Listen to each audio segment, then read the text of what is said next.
You're listening to the best, the bravest. Interviews with the FDNY's elite.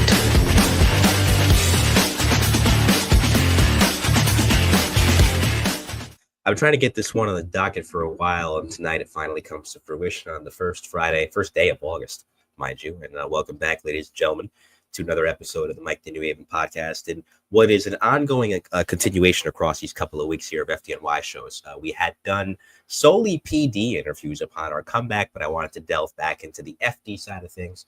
So you've got your fill these next couple of weeks for sure. Last episode was a really fun one. Jerry Gombo, FDNY EMS Assistant Chief. Of course, upon the merger in 1996, prior to that, worked EMS forever, starting in 1979 as a paramedic, mind you, during a crazy time in New York City's history. And we got some great guests coming up. We got a great guest tonight. Just very briefly wanted to make mention of this because we found out about it over the course of the show, or towards the end of the show on Friday. And I'm going to try to pull up the screen here. So when we were doing the show, towards the end, John Latanzio, a retired detective out of the NYPD Emergency Service Unit, made mention that there had been some sort of a shooting in Manhattan, and there was a police officer who'd been shot. And I didn't know the details of it until I got off the air. I flipped on the news and I saw, of course, the madness that unfolded. And unfortunately, 5 people were killed in that senseless rampage. But I wanted to share the screen here because the officer, it turned out, was since posthumously promoted to detective first grade at his funeral yesterday. Detective Didarul Islam. He worked in the 47th precinct in the Bronx, and he was working overtime at that Park Avenue complex in Midtown Manhattan when this rampage unfolded. He was shot and killed in line of duty in that lobby. So I just wanted to send our deepest condolences to his family, and both at home and, of course, at his second home in the NYPD 47th precinct. He was brave until the end, and his 4 years of service and his sacrifice certainly will be remembered for many, many years to come. As we said, great guest tonight. We're just going to run our typical ad for our friend Billy Ryan, and then we'll get right into this fantastic guest and his very interesting career across not one, but 2 civil service agencies in the city of New York. The Mike the New Haven podcast is proudly sponsored and supported by the Ryan Investigative Group. If you need an elite PI, look no further than the elite Ryan Investigative Group, which is run by retired NYPD detective Bill Ryan, a 20-year veteran of the department who served the majority of his career in the Detective Bureau, most notably in the Arson and Explosion Squad. So if you need a PI to handle anything from fraud, legal services, and anything else that you might require, contact Bill at 347-417-1610. Again, 347-417-1610. Reach him at his website or the email that you see here. Again, if you need a PI, look no further than Bill Ryan and the Ryan Investigative Group, a proud supporter and sponsor of the Mike the New Haven podcast. And as always, if you're watching on LinkedIn, YouTube, or Facebook, you got a question, put it in the chat. I'll answer it for you at the appropriate time. All right. In his 22 years of service to the city of New York, my next guest wore not one, but 2 hats. First as a police officer from 1981 until 1987, and then as both a firefighter and fire marshal with the FDNY, investigating and responding to numerous cases and incidents, including the fire that tragically killed Captain Vincent Fowler in 1999, the Father's Day fire of June 17th, 2001, and the terror attacks in the World Trade Center on September 11th, 2001. There were no dull moments in his career, and that for this volume 68 of the best, the bravest interviews with the FDNY's elite, retired New York City police officer and FDNY fire marshal, Don Mormino. Don, welcome. How are you? Thank you, Mike. Thanks for having me. Thanks for being here. So before I get into really what was a boring career, I mean, whatever happened, right? And it's totally no moments to talk about tonight. I don't know how we'll fill the time. I'm kidding, of course. Take me through where you grew up. I grew up on Long Island in Elmont, and I was there till I was about 15 years old, and then I moved out to Farmingdale, where I still reside. So I'm still out there. So there you go. I mean, I was going to ask you before we get into the civil service aspect of things, if I remember correctly, and correct me if I'm wrong, did you volunteer early before taking civil service test? Yes, I did. I did. I actually, when I grew up in Elmont, I kind of hooked up with a couple of guys that were part of a junior program in the volleys out there. And I was in it at 13 years of age, and I stayed there up until I was 18 as a member. And that kind of rounded out my interest in becoming a fireman. Great bunch of guys. I enjoyed the fire service. Of course, I had family that was already in the fire service on the city side, paid. None of them volunteers, but that was the only way I could really get in.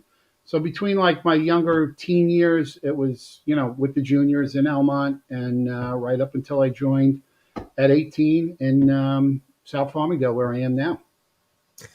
Before we continue, Terry Murnane's in the chat. He says, I worked with Don in the 7-5 during your NYPD days. He says, good cop. Terry Murnane was one of my mentors, and you'll hear me when I talk about that, about guys to learn from. Absolutely. And Terry, I'd love to get Terry on the show someday if he's willing to come on. So that'd be a fun episode if we could do that in the future. Hi to Pat Hetzel and John Costello and Chris Epton watching tonight as well. So, I mean, guys, I know if they want to go FD, what they'll do, and it's smart, at least back then, you start with PD or any other civil service agency like sanitation in the city, because ultimately it rolls over into your pension when you're ultimately said and done. So was that the advice you got when you took the NYPD test, or was there a desire, at least originally before you lateraled, hey, I want to be a cop? I was taking every test I possibly could take. I actually turned down a job with the City of Clearwater, Florida Police Department in 1981. It was the summer of 81. I had just turned 21 years old. That'll give you an idea how old I am. I turned down the job because in October of 81, I knew I was getting called for the New York City Transit Police. I was going to be in their first class. And I was just taking everything. And the way the fire department list was coming out, and the way, once the list came out, all the delays, I just wanted to jump in. I mean, either career would have been great to me to stay, but I had a load of family in the fire service, and I had been exposed to the fire service at a very, very young age, at the age of 5 and 6, going with my dad, Mm-hmm. So it was a difficult decision to lateral over, but I was in a good spot in the PD, and and it was a tough choice, really tough, because I worked with some really, really good guys, Of course, it wasn't like even then you meet people in that short time frame that impact you. But it wasn't like you were there for like a year and a half or whatever, and then you lateral. This was 6 years, so you built up a lot of bonds in that time frame. Yeah, absolutely, absolutely. I had my career got accelerated pretty much in the very beginning over one typical arrest that was out of the ordinary, and I kind of spearheaded my movement up through plainclothes and into the detective bureau. So like I said, I left. I was assigned to the detective bureau when I left, and that was a tough decision. To leave and go from a shirt and tie to a mop and pots and pans. So, although you eventually ended up back with the shirt and tie again, which we'll touch on later. Yes, exactly. Yes. Yeah. So it did come full circle. This is volume 68 of the Best and Bravest interviews with the FDNY's elite.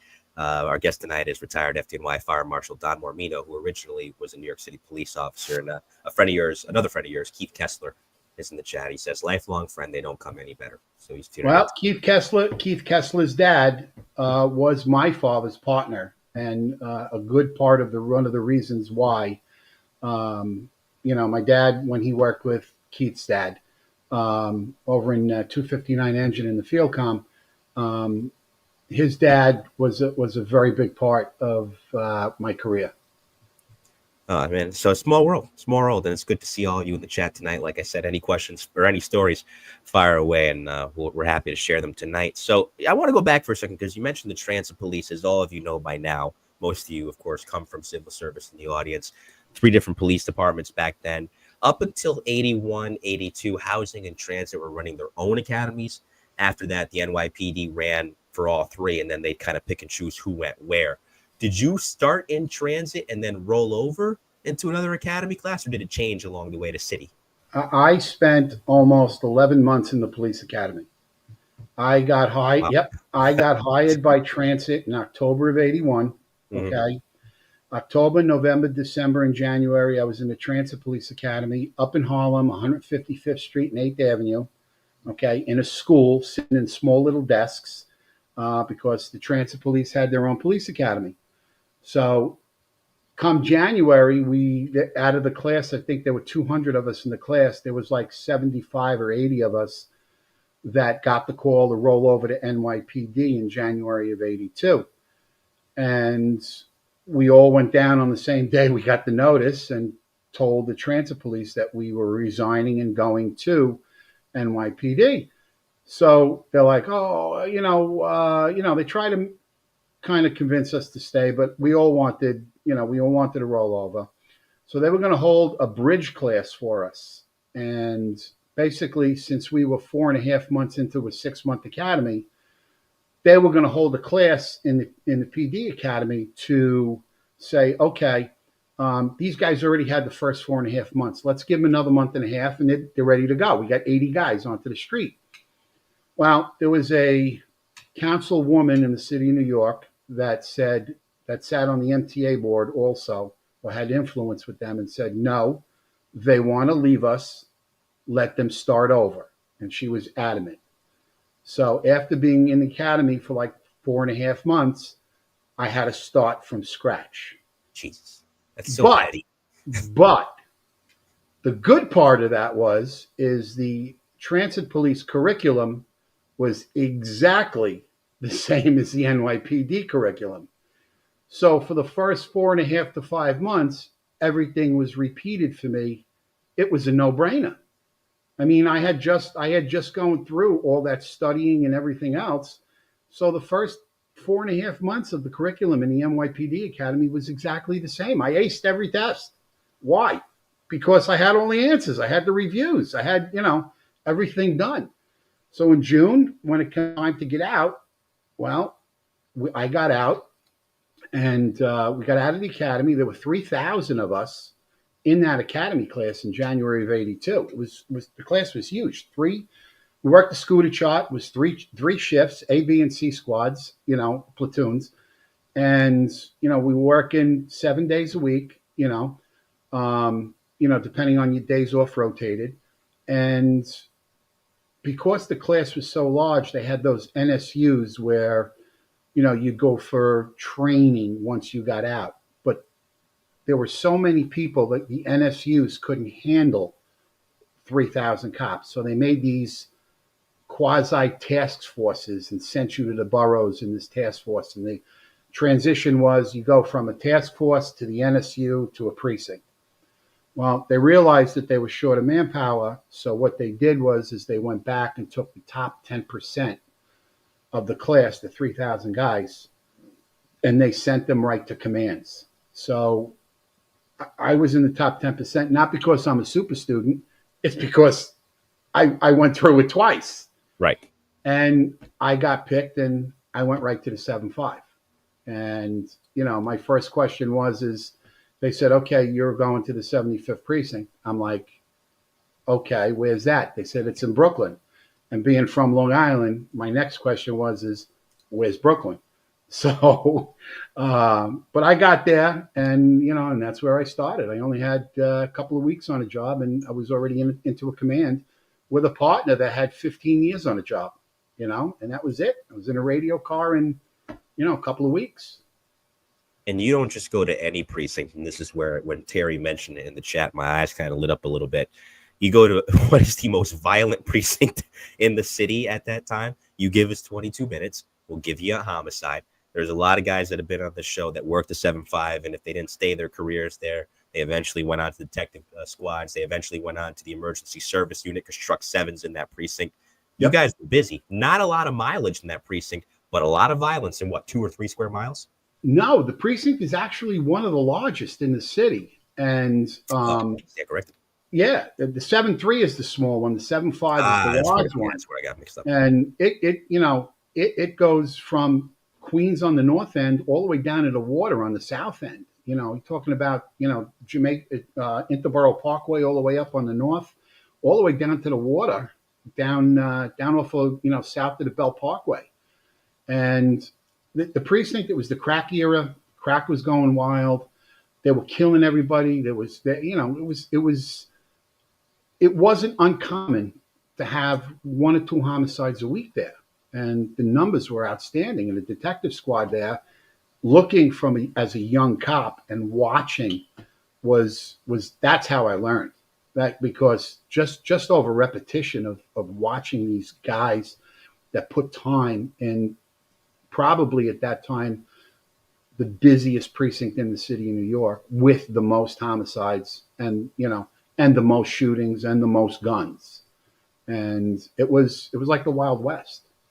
Oh yeah. Some of the best cops that have worked in New York City's history have come from commands either like that one, or came from busy commands in the Bronx, or came from commands in places like Harlem, where nothing against the cops that worked in areas like Midtown Manhattan. I'm not saying you're not doing anything down there. It's just different from borough to borough. But the grittier precincts, I felt, bred the best cops because you're constantly, the crap is constantly hitting the fan. So you're constantly in it. You learn how to operate in it and get comfortable with it, for lack of a better way to word it. It's you're going to see it and you're going to learn the job right away in the busier places. You know, when Right. you go places, when you go on details and you go on, you go to different commands, the first thing they ask you is, you know, where do you work or where did you work? And that's almost like a badge of honor coming from a place like that because they know you did the job. You know, the guys that I worked with were seasoned, hardened veterans. And like I said, I got there at a time where the homicides were through the roof. I mean, you know, I think my first week there, I went to 2 homicides. You know, I'm like, oh my God, is this for real? I mean, I talk to guys on the outside in county departments that haven't been to a homicide in their entire career. I was at 2 my first week there. So, you know, and watching the best of the best work and how they work through it and learning from them was where I started to learn and how I learned. And I was going to say, I mean, obviously you mentioned earlier it was a tough decision. And I'm sure FD was in the back of your mind even then because of your family history. But originally, before you finally settled on, okay, I'm going to lateral over, you did end up in the detective bureau. I imagine the goal was, at least for the time, let me try to work my way up to a gold shield.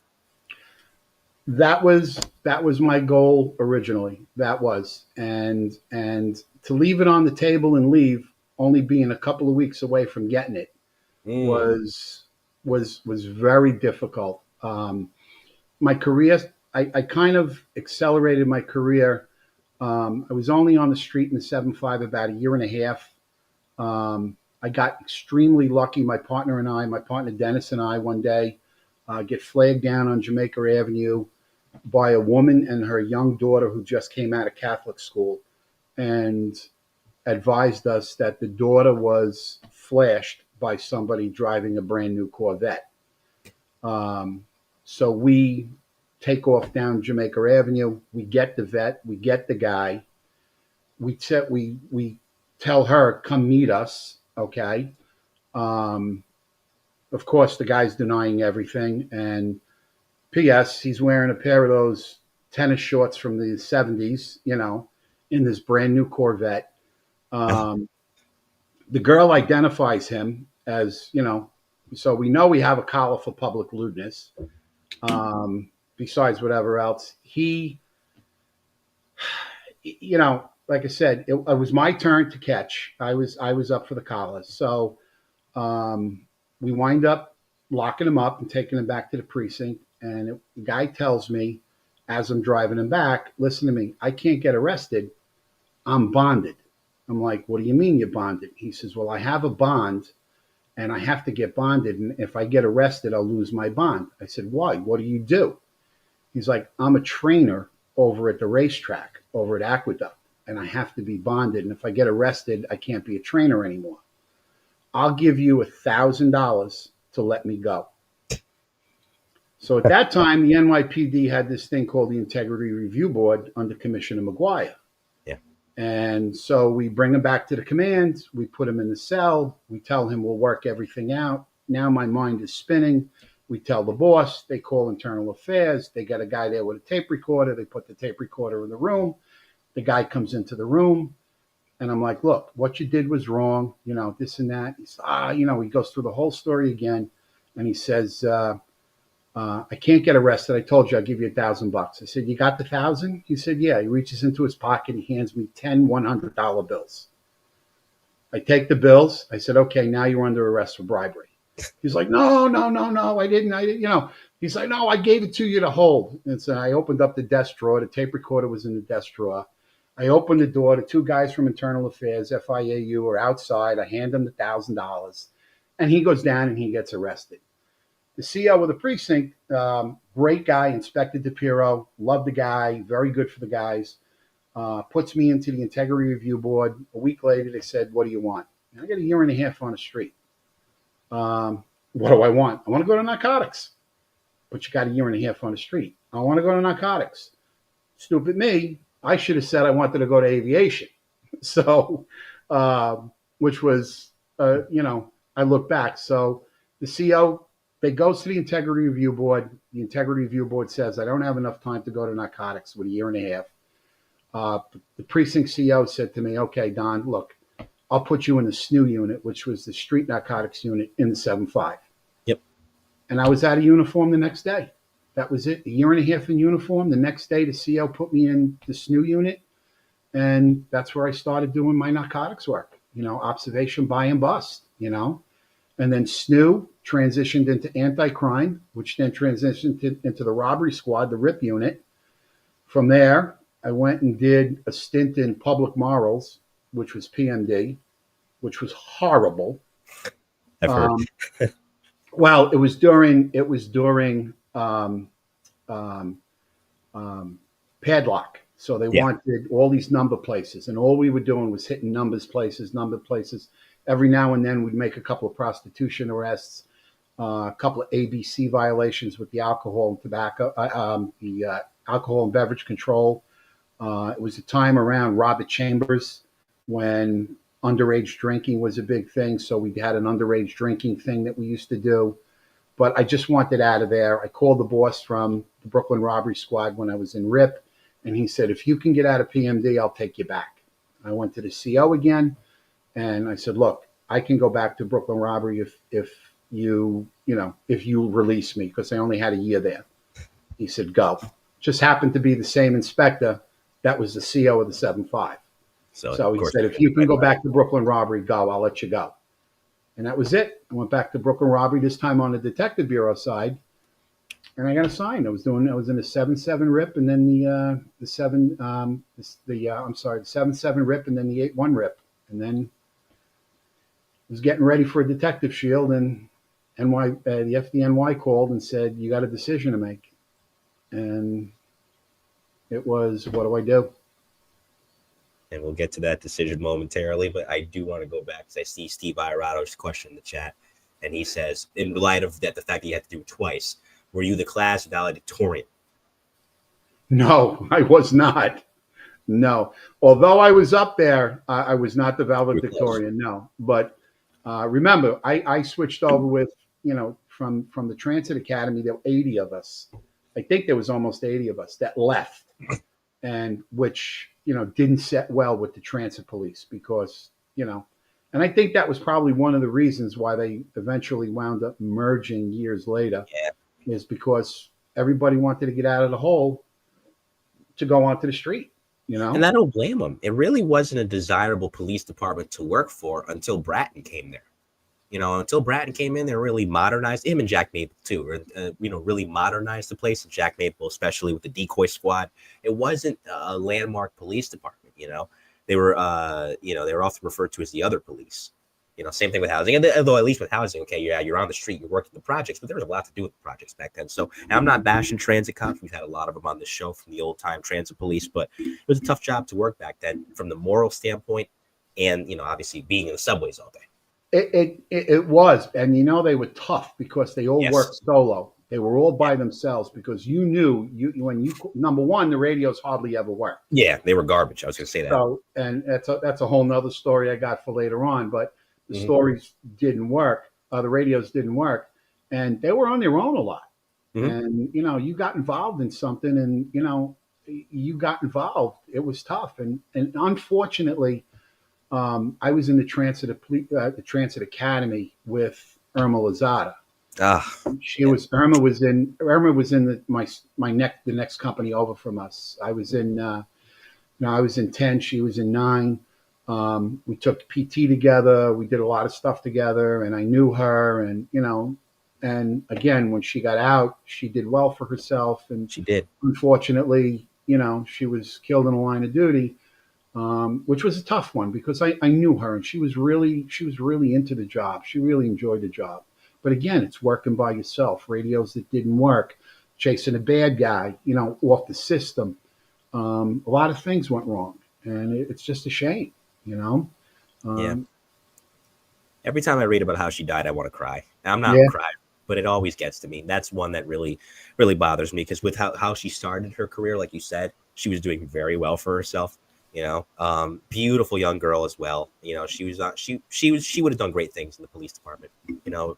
There's another alternate timeline of such existed where I could totally see, based off the trajectory of her career, she would retire as chief or something. She had it in her for sure, and she's not forgotten. So you lateral in 1987. You get into the FDNY. Now, I have friends of mine that have done both the police academy and then lateraled over to fire here in Connecticut. Shout out to Steve Beckwith and Justin Standish in particular, if you guys are watching. And I'll never forget something recently one of my captains told me, where he's like, if you've been through one academy, you've been through them all. Obviously, different agencies, different style of rules and whatnot. But I imagine, having been through not one, but two police academies, technically, fire academy couldn't have faced you. It was tough, obviously, but it couldn't have faced you. Yes, you're right. But you know the routine. They break you down to build you up. Yeah. Oh, yeah. That's what it is. So they break you down to build you up. Mm-hmm. And I knew what to expect. I number one, I knew they weren't going to hurt you. Okay.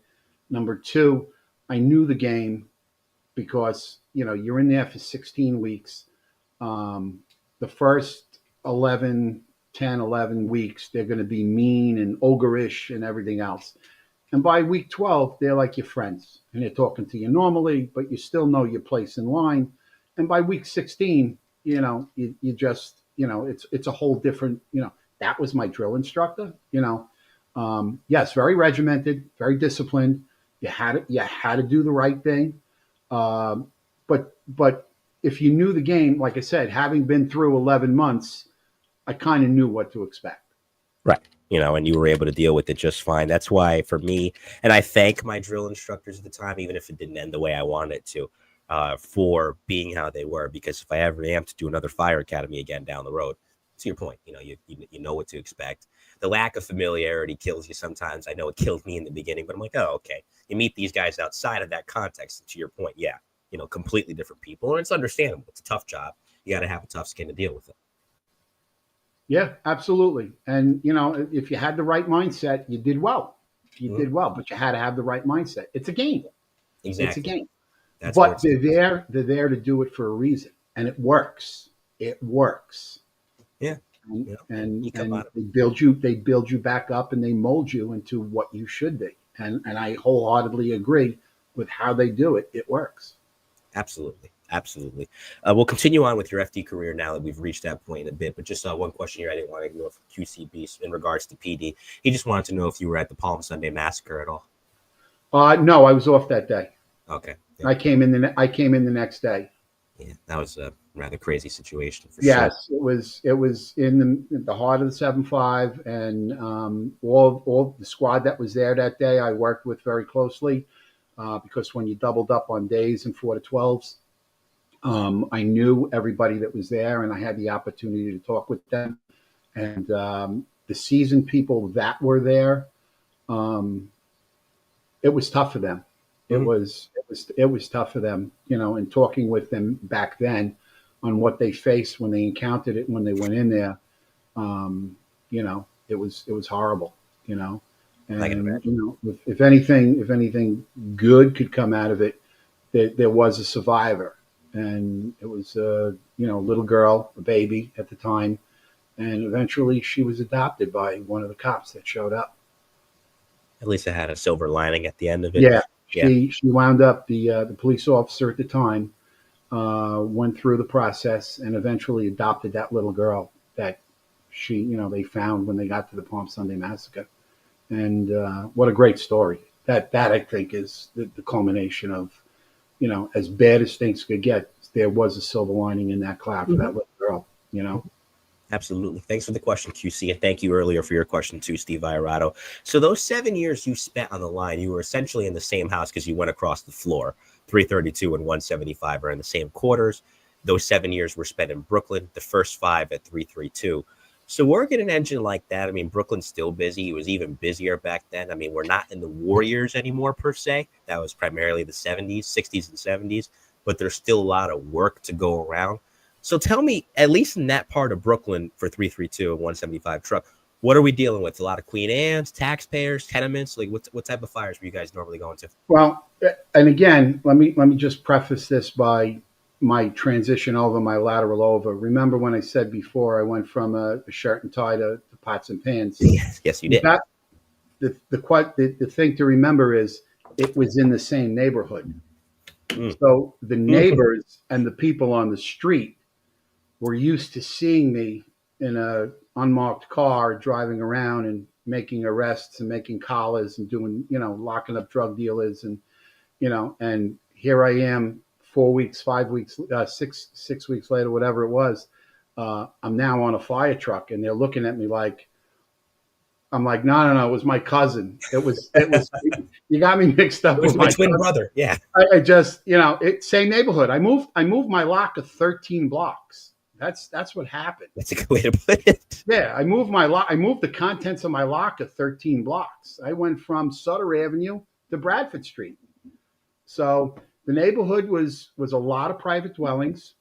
The response area was very few projects. Really, at that time, it was a great response area because, as I used to say, there was really nothing over 5 floors for the roof man to get.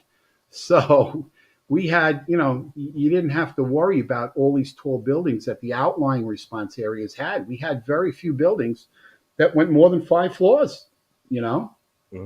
So private dwellings, Atlantic Avenue, Pitkin Avenue, a lot of commercial strips, But, we had old law tenements, new law tenements. We had the apartment buildings. So you had a good mix of stuff. But like I said, the biggest thing was nothing over 5 floors. Because if you went over to the west and you went over to 120 and 231, they had everything, and elevated jobs and, they were looking at projects, 15, 18 stories tall. I didn't have that. So, right. Yeah. And imagine having to carry that standpipe bag. I got a story when I was in 175 about when 120 was out of service. So 175 we were working and going down Pitkin Avenue, we're first due onto Mothergaston. Fire's coming out like the 12th to 13th floor. I'm working with a great captain, Jerry Dombrowski, very well known in the fire department, hard charger. Super captain. We pull up, we look up, fire's on the 13th floor. It's out like 3 windows. We're like, okay, let's go. 231 is the first due engine. They're in the lobby. We get in the lobby. We go to hit the elevator. We're going to go 2 floors below the fire. And there's no elevator. Oh, so now I'm the problem. That's a problem. Like you said, the standpipe bag and everything else. Well, I'm in the truck. Well, what's the tools? I got the full size rabbit tool. I got a maul.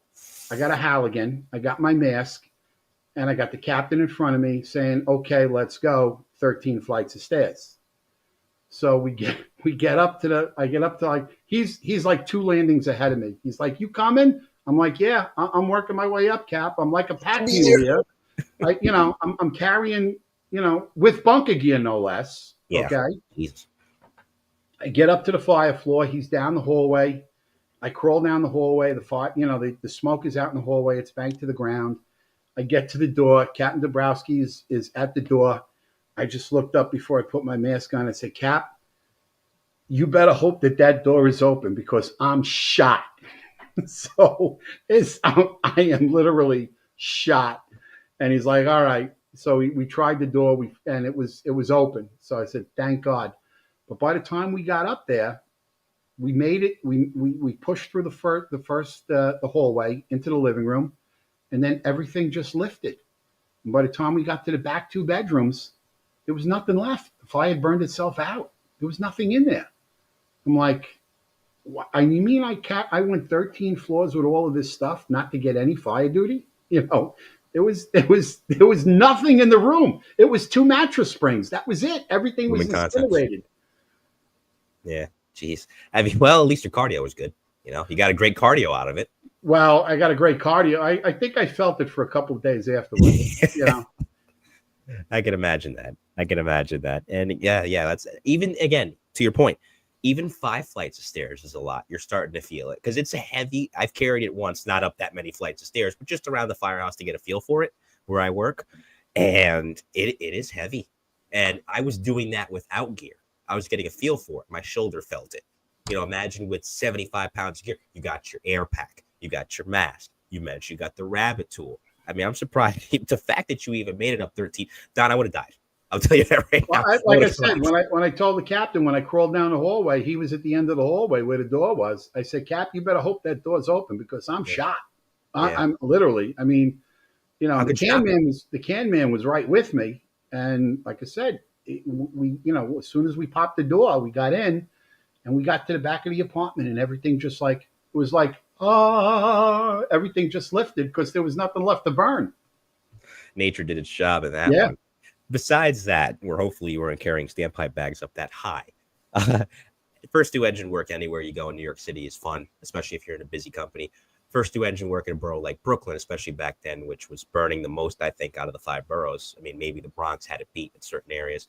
Tell me about that. I mean, you mentioned what type of buildings you had. What are the fires, if any, that stick out where either as the hydrant guy or the pipe guy, you got some good fun? Well, being in the engine, being in the truck, being out in the volleys and teaching the younger crew about engine work and truck work. And I'm in a truck in the volleys on Long Island. I tell them the best job in the fire service, hands down, without a doubt, is the first do nozzle man. Yep. There's nothing that beats that. Nothing. You are the king and everybody's waiting on you. And it's the truth. There's no better adrenaline rush than being that first do nozzle man crawling into a wall of fire, and you're the guy that's got to put it out. And I was fortunate enough where I did do my time, and I had those fires. And one of them on Vermont Street where we come out of quarters one day, we're right around the corner. The captain's knocking the mic on the back window. We look up. We got a wall, fire in the area. Fire in the sky. We pull up, and it's fully involved. It's a 2-story private dwelling, 2-story, I'd say, an apartment. It's a 2-family house, and the fire met us at the front steps. The people bailing out the windows. We got a guy that's impaled on the front fence, right through his the underside of his chin. He's impaled. The irons guy is putting his mask on, and the aluminum awning winds up dripping down his neck, and he winds up going to the burn center because the fire met us at the front doors. So we go to push in the front door, and the truck had just pushed on the front door and collapsed the whole front door down. It was the front door, then the vestibule door. Well, the front door just pushed right down, and then the vestibule door was open. The fire met us there. I crawled in. I had the nozzle. The radiator on the floor in the hallway was glowing orange. That's how hot it was at floor level. And, we wind up pushing through into the back apartment. And we wound up, I put out a couple of rooms of fire until we got relieved. The second line came in and went upstairs. The funny part, if there can be a funny part, was about 5 or 6 minutes into the fire, after we make the back apartment, somebody's giving a 1045 for a burn victim. We're like, where? Right.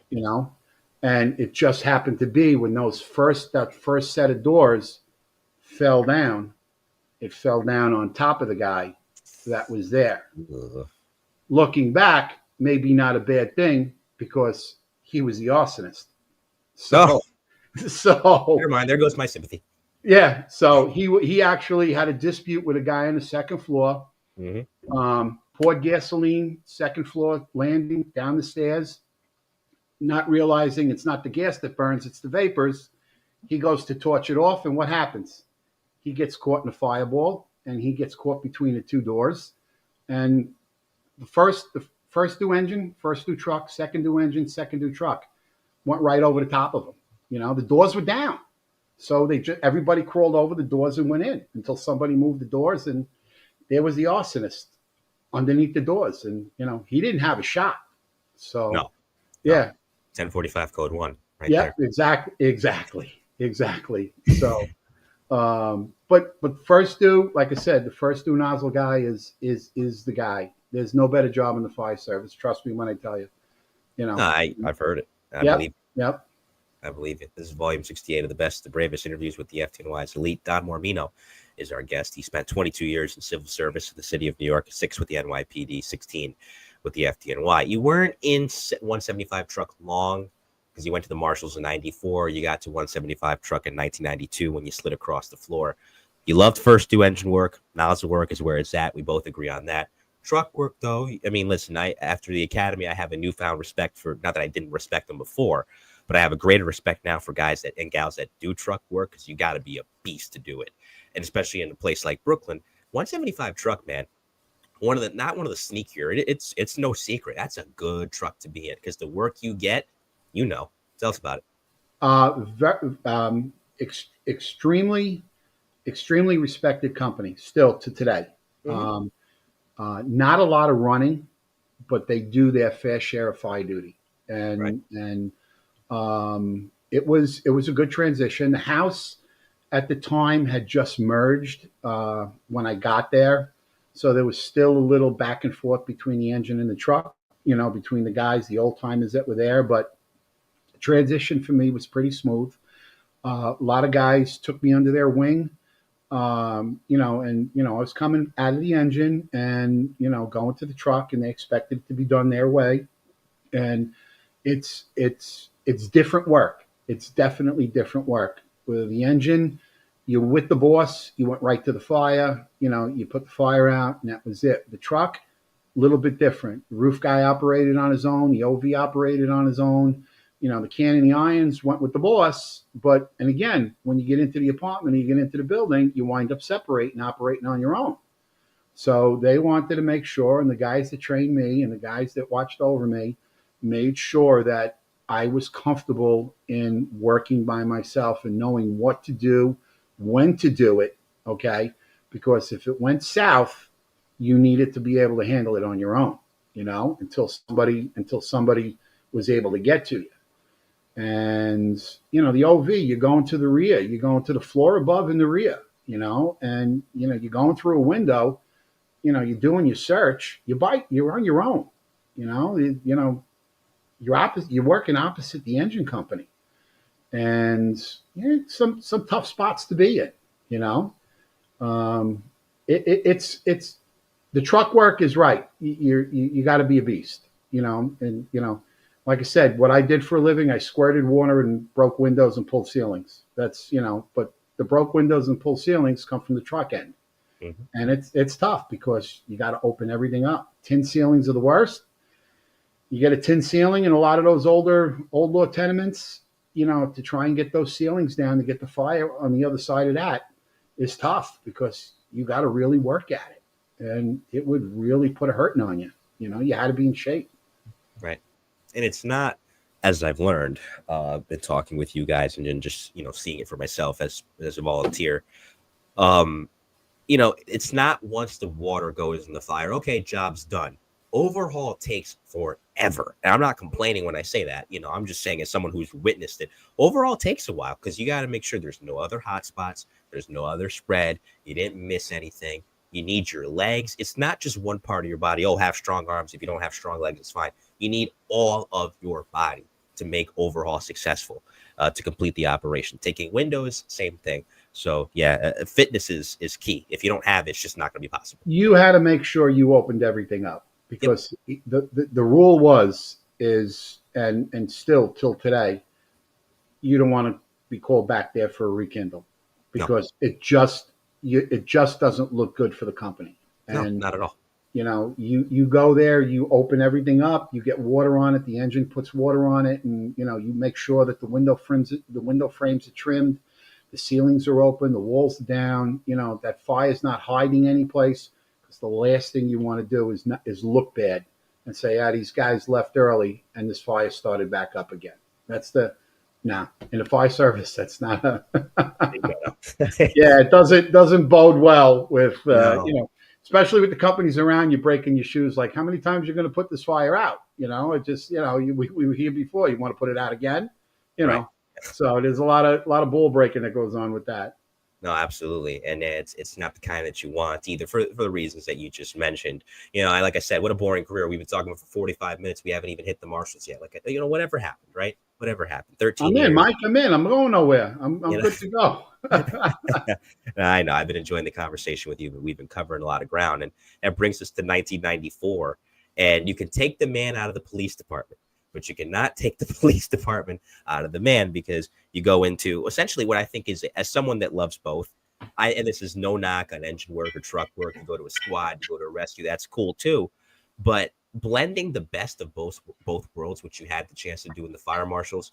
I mean, on one hand, you're wearing the police hat, you're using police codes, you got your sidearm with you, and you're out there doing legit police work, but you still have all the acumen you've built up as a firefighter. And this is 7 years worth of firefighting in Brooklyn. You're having a great time. You're working in a great house. You talked about having a difficult decision earlier to juggle with leaving the PD, especially about to get your gold shield to go to FD. Was this the same level of difficulty, leaving a great company to go into the Marshals? Yes, but let me jump in right before I went to the Marshals. When I left the PD, I loved doing investigations. I loved being an investigator. I think that was my calling, or eventually would be my calling in my life, doing investigations. When I left the PD, I filed for my private investigator's license. So I had my own private investigation firm that I was a sole practitioner with a PI's license while I was a fireman. So I was still doing investigations. So I enjoyed it. So when it came time to go to the Marshals and now go from firefighting and take my firefighting experience and going into fire investigations, which is, which leads you to other careers, which, we'll talk about later. Yep. But, one of my bosses told me, I said, should I take one of my bosses, who was in 332 engine, I talked about it. He was a Marshal, John Chrissy. And unfortunately, John was killed on 9/11, working in hazmat. Yeah. But he had been a Marshal, and I had said to him, what do you think, Lou? He says, well, I was there, and this is what it was like. And, I did my homework ahead of time. And he said, depending on how many years you do in the fire department, he says, there's not a lot of calling on the outside for breaking windows and squirting water and carrying flashlights compared to doing investigations. He said, so if you're looking at doing that later on in your lifetime, he says, maybe this is a move you should consider.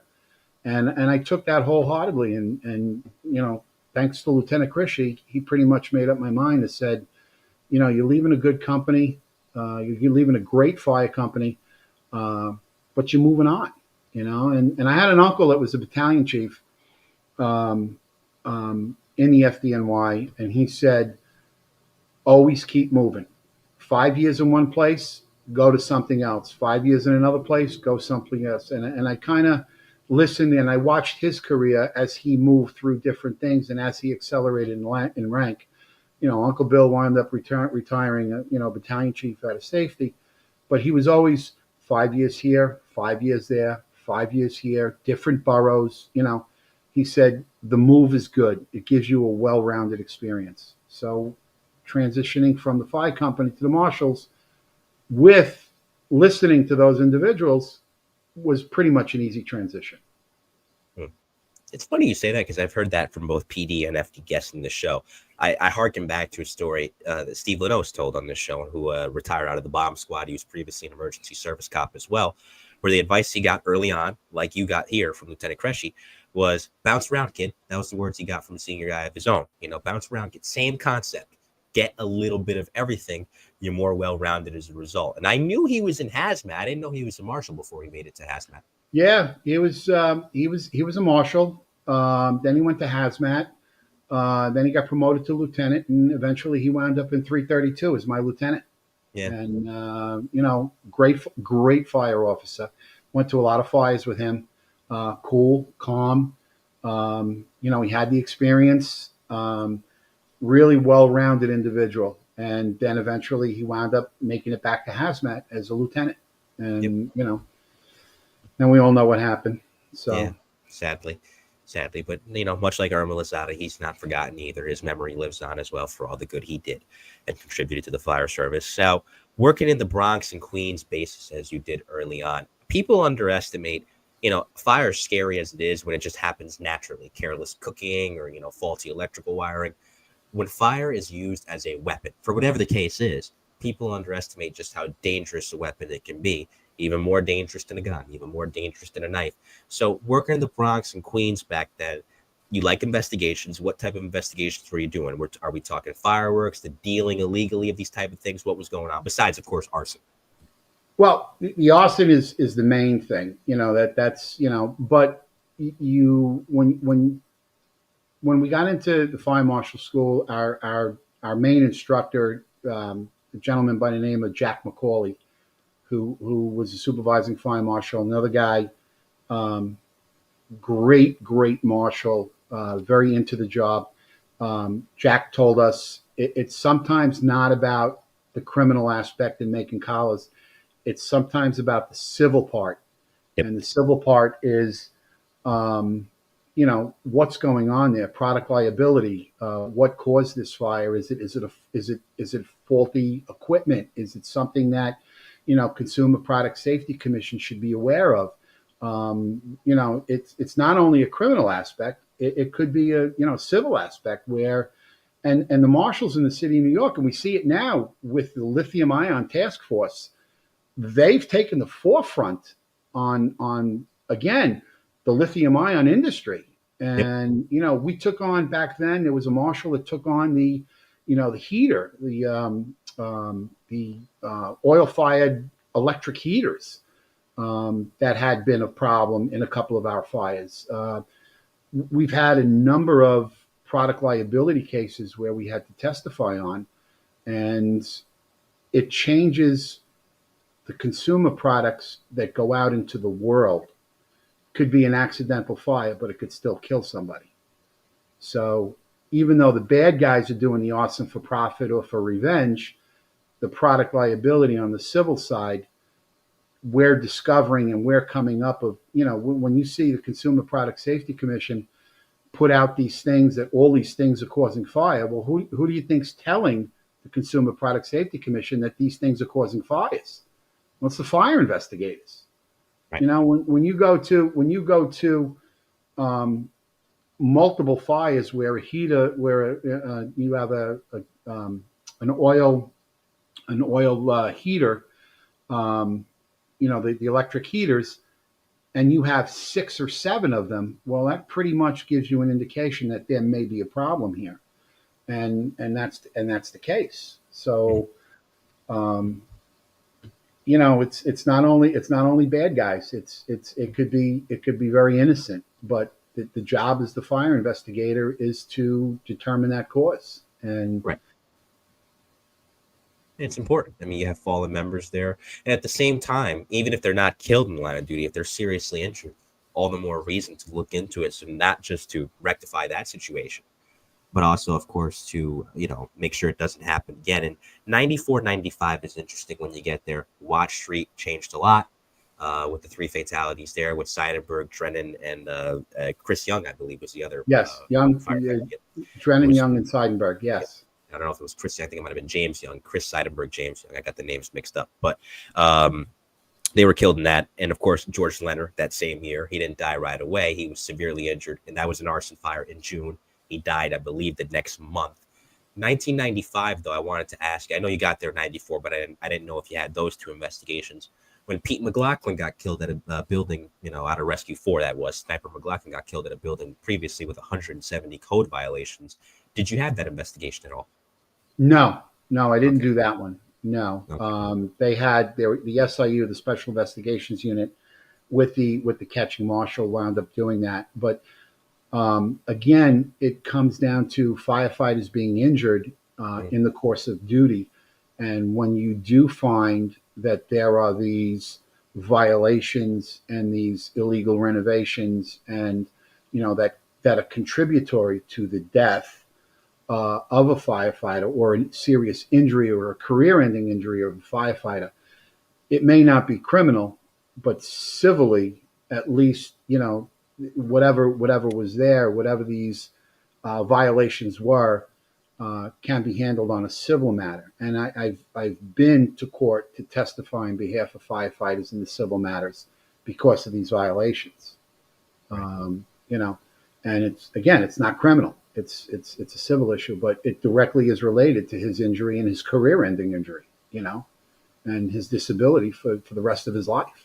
Yeah, absolutely. It's important work you don't want to do, but work that's necessary considering the circumstances. QC, I see your question in the chat. I'll get to in a moment. And folks, feel free to hit up the super chat if you want. Mike Kane, he's under the name Marshal Truckee. He's watching on Facebook. He said this earlier. It says, "Hey, Donnie and Mike. Hey, good to see you, Mike." He says, "Was just looking at pictures of our great impersonator, LOL." Yeah, that was one of my final cases. Do you want me to go into it now? Or? Oh, we'll touch on it later because I want to go in order here. I know you had that one towards 2002, 2003. QC's question is, did Don have either the John Clancy or James William fire? No, I didn't. Okay, not have those either. Before I get to Douglaston first, because 1998, 99, you're very busy, unfortunately, but these are important cases to talk about. You remember, of course, you were a firearms instructor. We'll talk about that. Makes sense given your background previously as a police officer.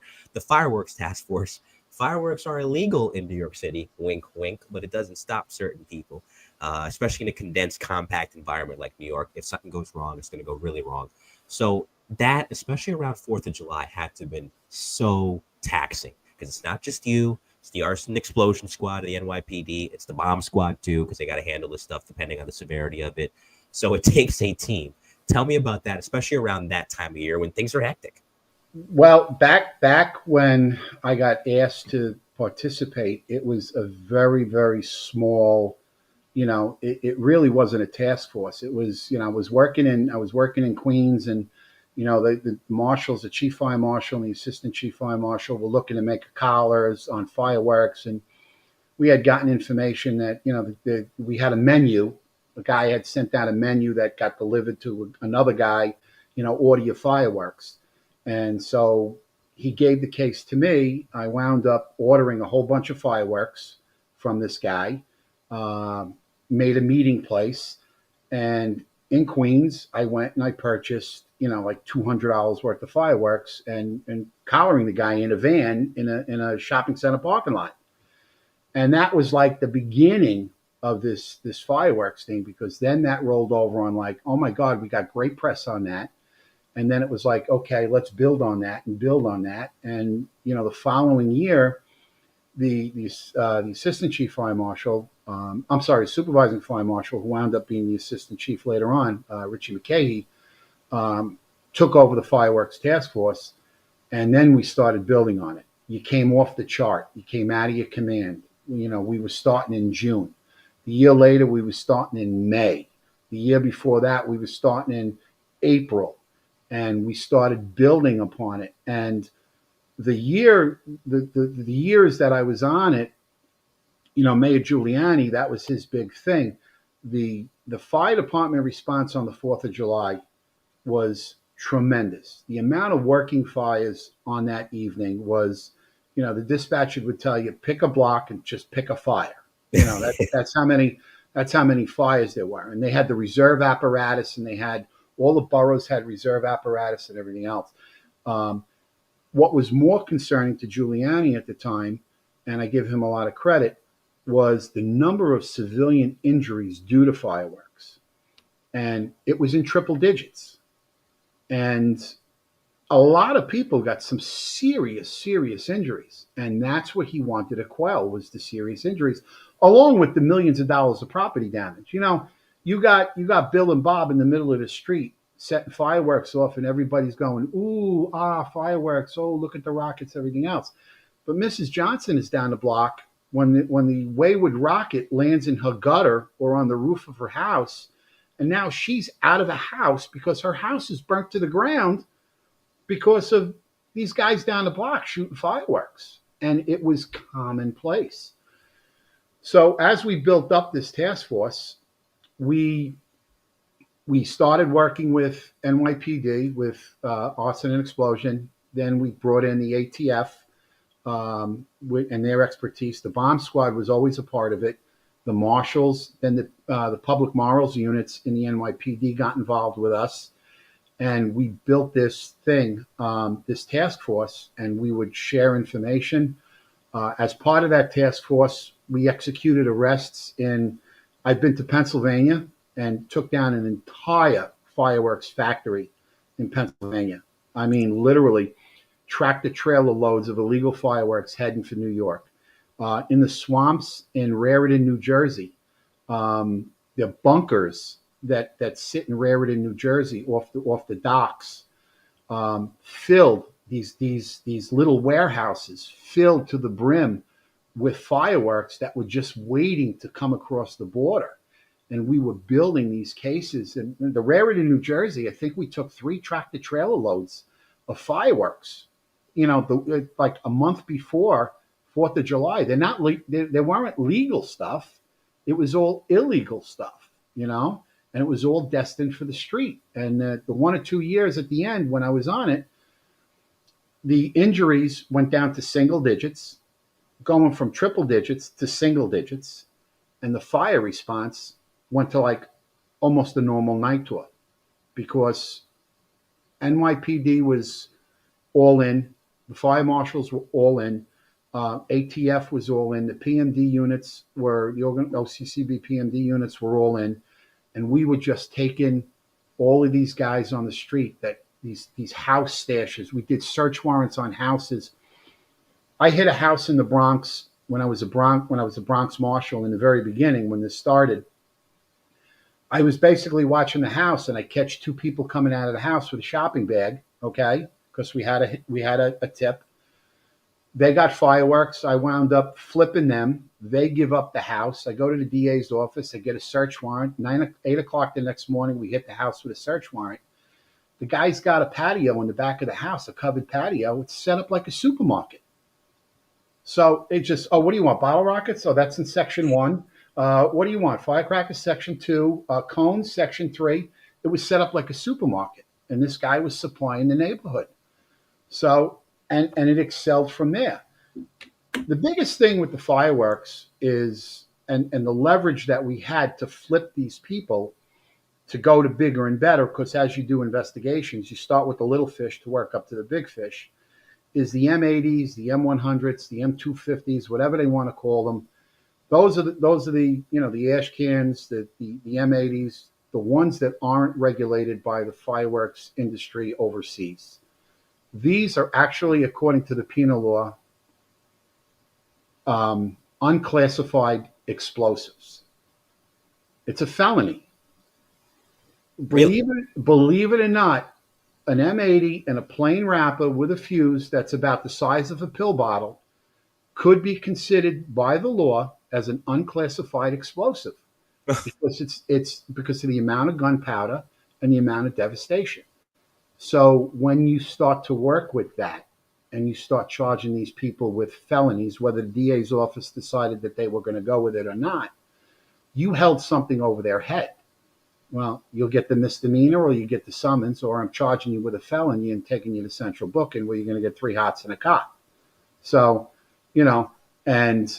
and they start singing, and that's how we built our cases up. And then it just morphed. And those years that I was on that task force, I worked in every single borough. We made arrests in every single borough. I went to Pennsylvania. I went to Jersey. It was great. It was great. I was off the chart. And then the culmination is I worked July 4th night and got to see the fireworks show Midtown Manhattan.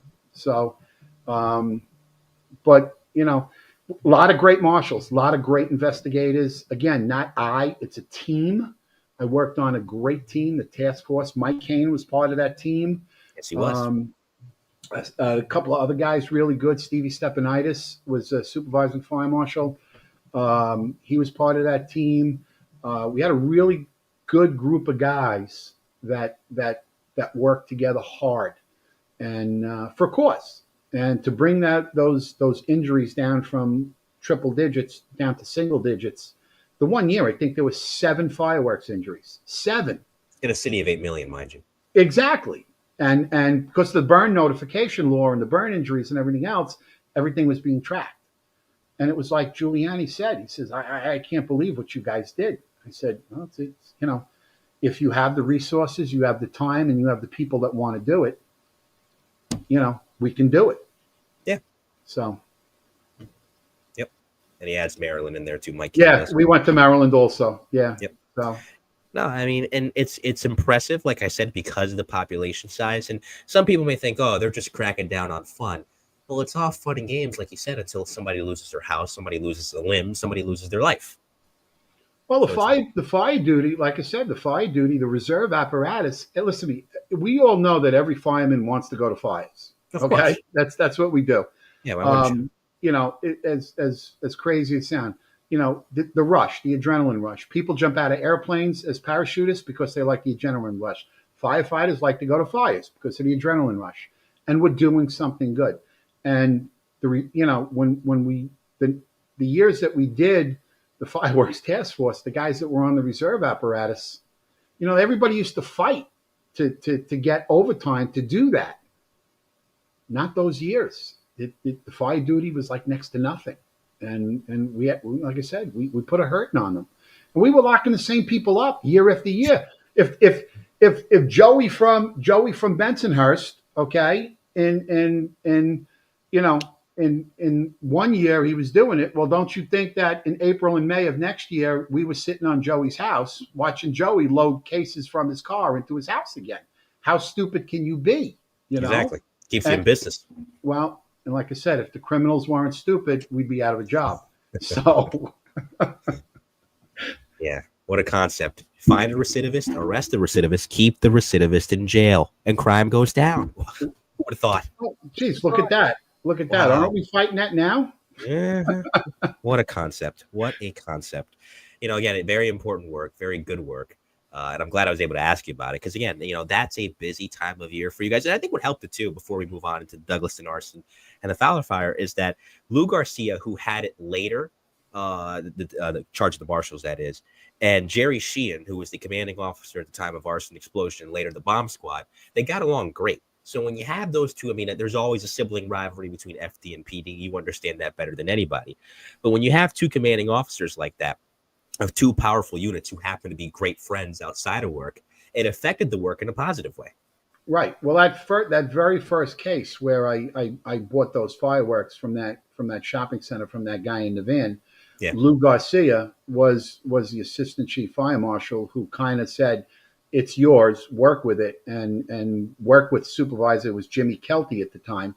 Yep. He said, "You work with Jimmy, and you make this happen," and we did, and. Lou was extremely happy when you were making collars and you were doing your job. He was the happiest man in the world, and I respect him for that because he wanted guys to do the job. Yep. Lou was on the show a while ago, as was Lieutenant Sheehan for both my Bomb Squad miniseries and Lou for the Best of the Bravest. Both great interviews, and they talked about that at length. They were bosses that their philosophy, and I remember Lieutenant Sheehan saying this: "You don't work for me, you work with me." Right. When you foster that kind of spirit, guys are willing to go, guys and gals alike will go the extra mile for you every single time. Absolutely, without a doubt. It becomes a team effort. Your boss is really not your boss, but he's, ultimately he has to answer for it. But he, you're working with him. He's working with you. Right. It's a good feeling. Actually, quick side note, because Chief Gansey had the marshals for a little bit. And when Mike Kane was on, I asked Mike Kane about this. Chief Gansey, the marshals went through a little bit of period of a tumult, shall we say, late 80s, early 90s. Chief Gansey kind of steadied the ship. You had him for a little bit as your boss before Lou took it over completely. What was he like to work for? Absolute gentleman. I've heard. Absolute gentleman. He was from my town. So I knew him. I knew him from the outside as to know him, but then when I became a marshal, I got to know him better. And of course, we had townspeople that we had in common that were friends of both of ours. He was an absolute gentleman. He got it. He some guys, they don't get it. He got it. and he was just a pleasure to work for. He was like, do your job, don't make me look bad, and let's get the job done. And unfortunately, it was a time where they hired, I think we were 100 marshals, and the budget cuts came in. And as fast as we were hired, they were detailing marshals back to the firehouse until they could come back through attrition. There was a time I was only a marshal a couple of months, and the operating strength say was like 300, and the budget called for an operating strength of 200, so they had to send 100 marshals back to the firehouse. And what they did is they took the marshals that were already tenured marshals, and they gave them the first choice whether they wanted to go back and operate in their companies as a firefighter with a fire marshal title, and then eventually work their way back through attrition. I happened to be high on the list with the marshals list when the list came out, so I needed a couple of guys from the tenured marshals to go back, and I actually stayed, so I never went back. But it took almost 2 years, or maybe even more, for the marshals that got detailed back to the firehouse to actually come back into the bureau. And that was a tough time for Chief Gansey, because he had to deal with, acting out of title. You had marshals that didn't get roster staffing, but when they went back to the firehouse, they got roster staffing. And, it was different pay grades. Why is he getting more pay than me? And, it was a tough time, and he weathered the storm, and he did it right. And he got everybody through it until the Bureau came back, and, we got back to our operating strength through attrition.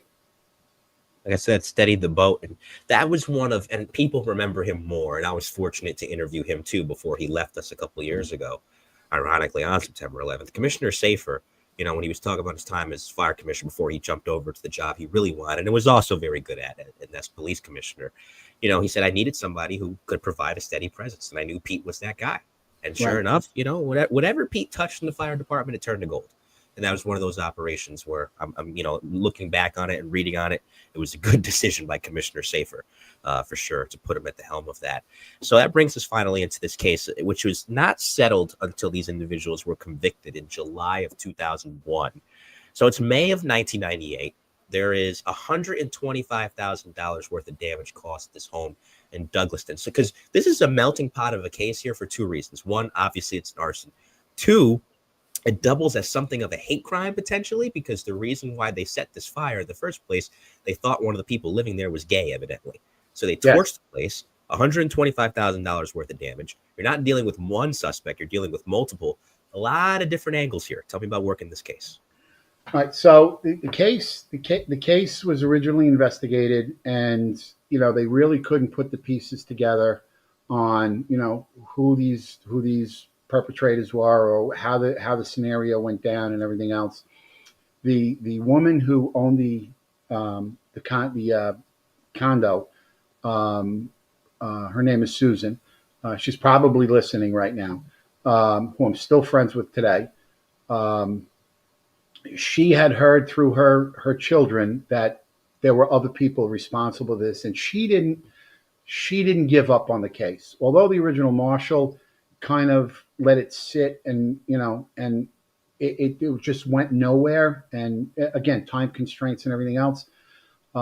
She finally got to her local politicians and had the politician call I think it was one of the assembly people, call the fire commissioner, and the fire commissioner kicked the case back to Special Investigations in Queens, which was me and a couple other guys, and they said, okay, let's run with it. So I interviewed her. I interviewed the family. We started getting some names together. I told her, look, we're going to try and piece this thing together. You got to understand that it's 2 years later.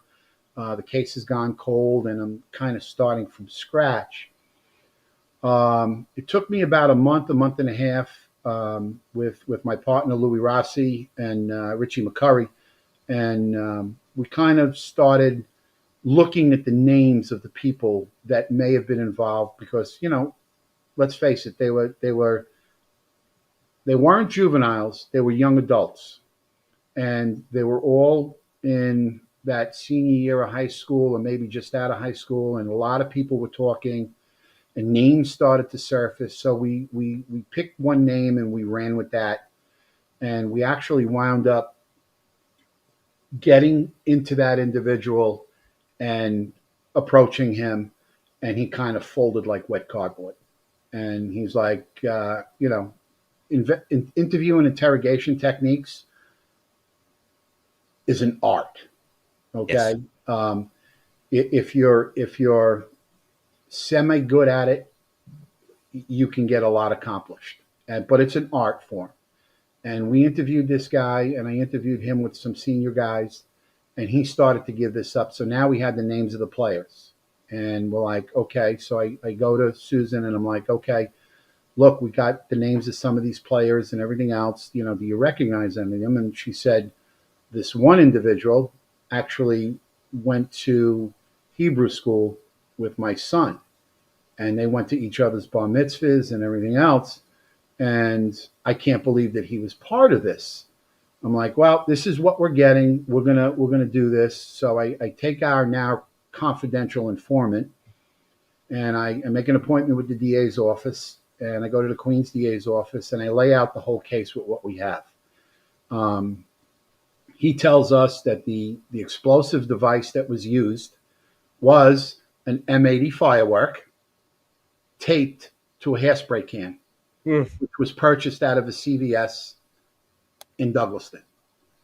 So now we're putting the pieces together. The explosive device winds up on the windowsill of the apartment. It gets ignited. It blows in through the window, torches the bedroom, and then takes the contents of the apartment out, chasing the people in the apartment out. I think it was her daughter and her husband were home at the time. She and her son, I believe, were at the movies. She came home to look at the fire department operating at their house, and her daughter and her husband were just standing there in awe that this had just happened. So we get this guy to give it up. The DA's office is kind of giving us a hard time. It's like, I know what you got. You got a confidential informant, but you got to understand he was part of it. And then there's a section of the law that says a co-conspirator, the statement of a co-conspirator isn't enough, that you need corroborating evidence. So just the statement of the co-conspirator really wasn't good enough. And the DA's office says, although you have probably enough for an arrest, you got to get more. You need a confession.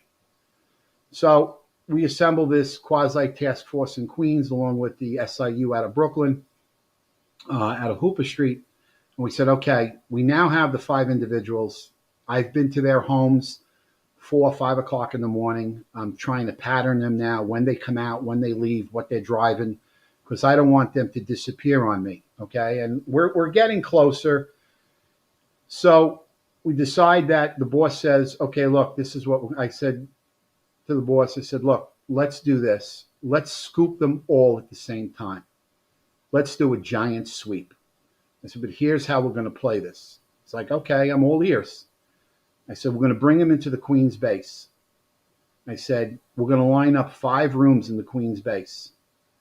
I says, and as each team brings their individual in, he's going to pass through those rooms and see the individuals that are already there. So the first guy lands. The second guy I grab, I bring him back. I parade him through the first room into the second room. He sees the first guy already sitting there. And then the third guy sees the first and the second guy. The fourth guy sees the first, second, and third guy, and so on. So now they all know that they're all there. Right. And now comes the interrogation and interview. You read them their Miranda warnings. You basically tell them. They all know what they did, and they all know that they're all there. So now they know who's going to be the first one to get the carrot. And I interview one of the individuals, and I get a statement. I get a confession. And then the other investigators that were there that worked with me, we wound up getting confessions. We wound up getting 5 solid confessions.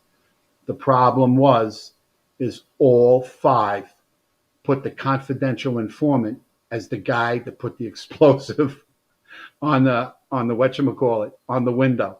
So now I got a problem with him because now the DA's office tells me he's got to go. Right. I'm like, understandably, but still. So with that, we start to go to trial, and we had a great assistant district attorney in the economic crimes unit in Queens. Okay, and he was great. And I bring him this case, and he's talking with the complainant, Susan, and her family, and she's adamant that that these individuals could do this, and rightfully wrong. They all got, oh, by the way, they all got charged with arson in the first degree, which is an A felony, okay, which is 25 to life, okay, because it was an explosion. The fire was caused with the use of an explosive. Remember, we talked about the M80, unclassified explosive. Right. So now we have arson in the first degree by the use of an explosive. They're all charged with an A1 felony, looking at 25 to life.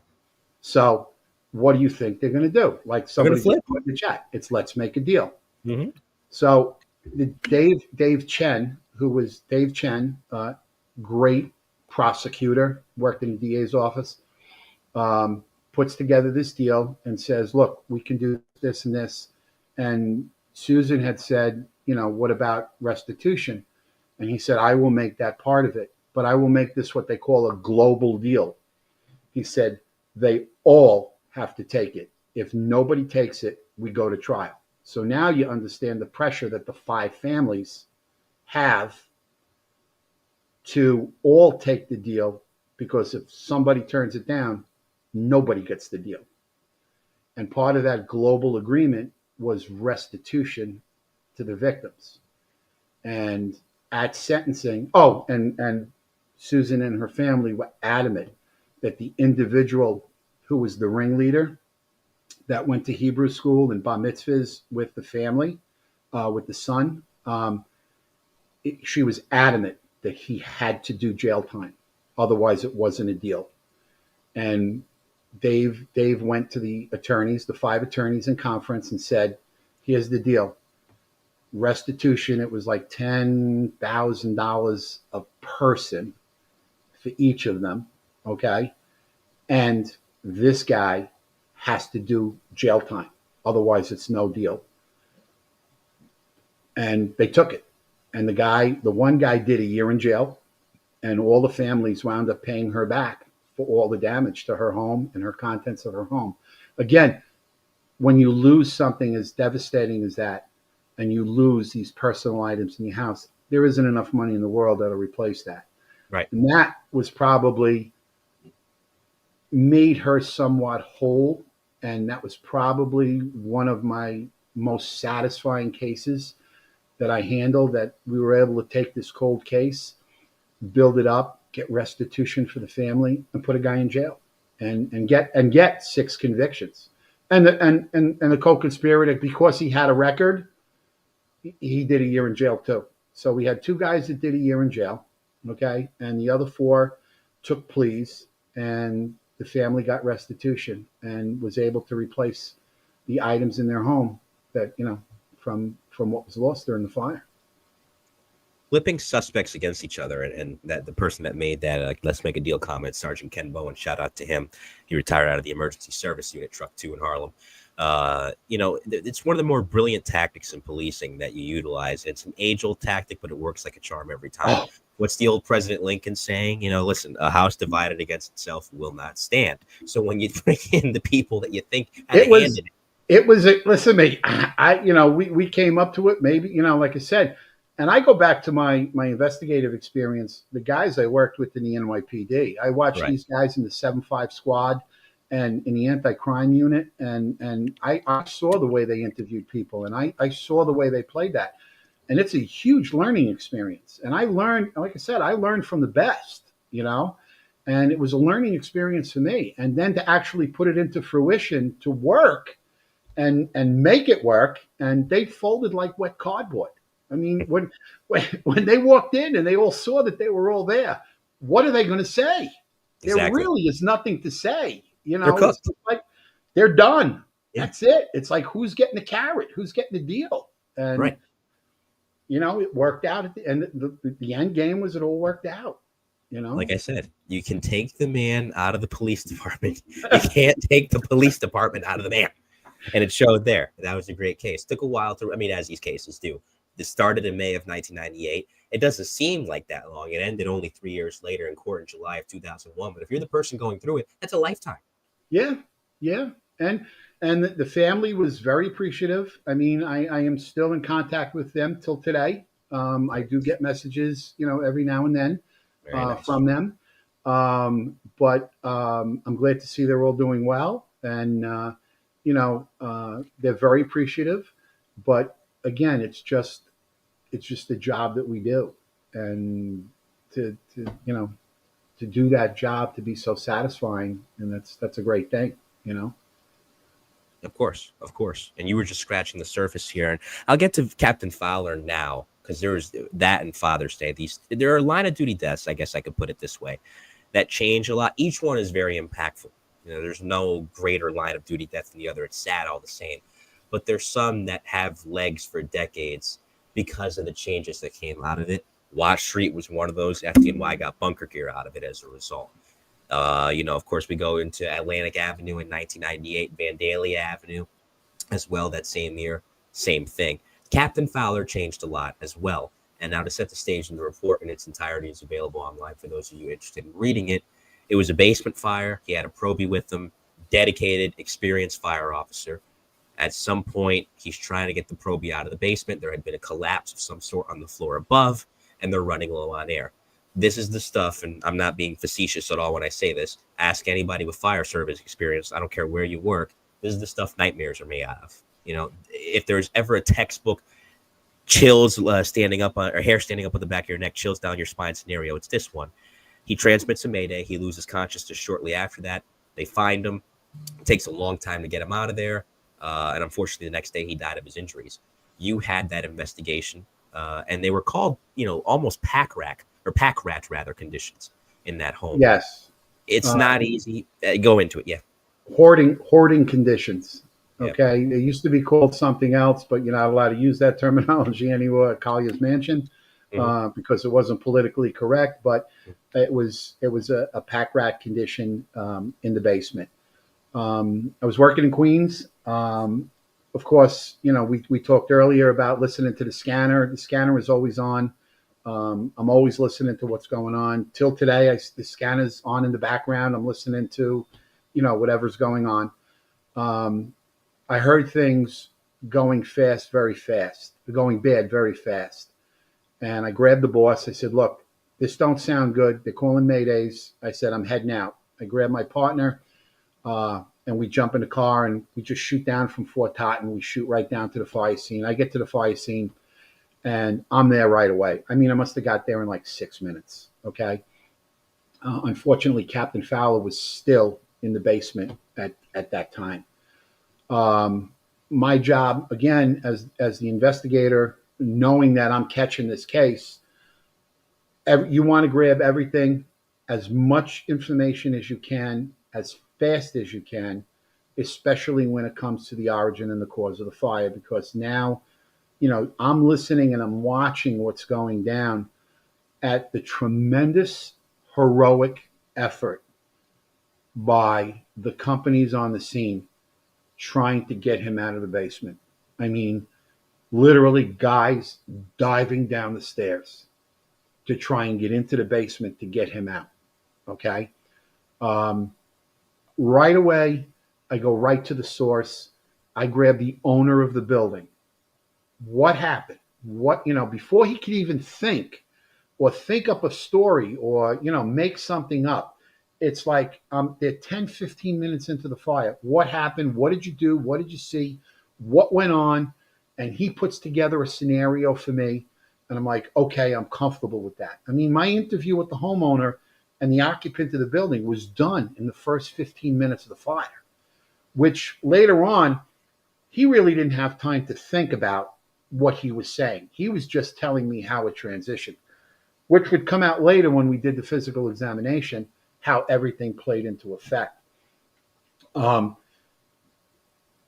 guys on the guys on the company on the fire ground did a phenomenal job, and when they finally got Captain Fowler out, they got him to the hospital. We knew it wasn't good, and the firefighting operation ceased. Now it was up to me to now try to piece this thing together, because now I had a very seriously injured firefighter.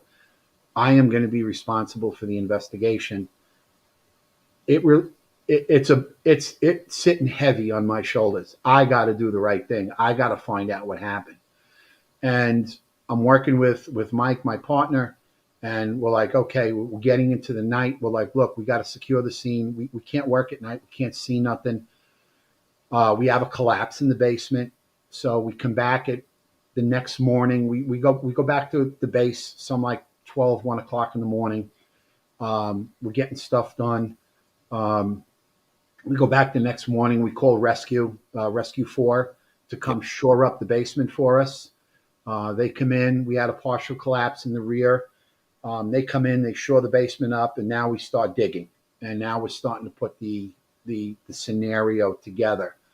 The hoarding conditions, you can just imagine, between the structural components of the building, the firefighters' overhaul, what was already in the building. It's not bad when you have a second floor fire and the guys throw the stuff out the window, down to the ground.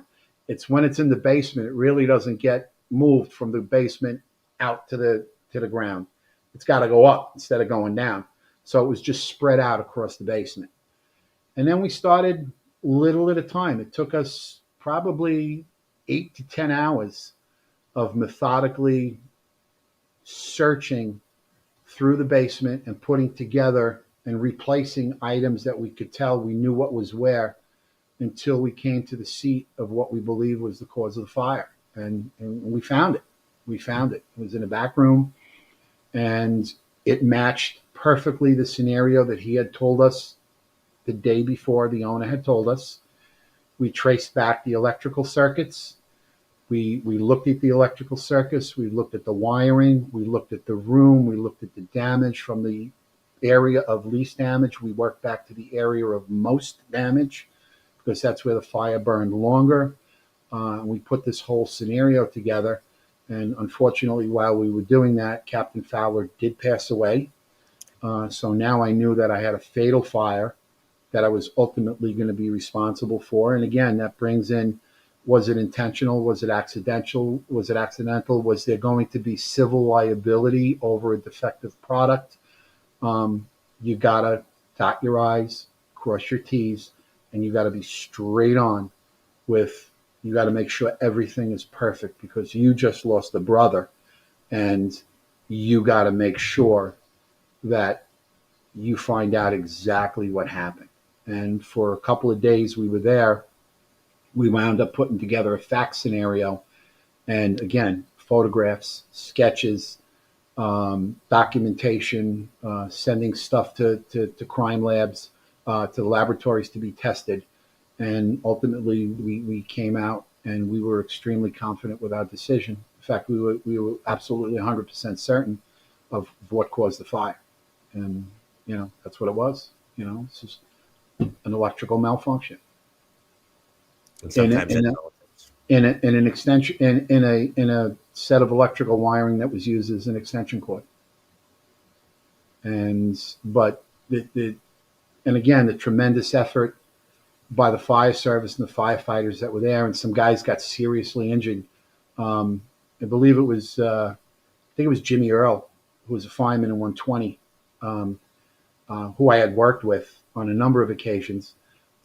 He wound up seriously getting burned, and wound up some time in the burn center, based on his rescue efforts. And a lot of guys got hurt. And, unfortunately, Captain Fowler was probably the precipice of the fast teams, because, a designated team in the event, and not only a designated team, but the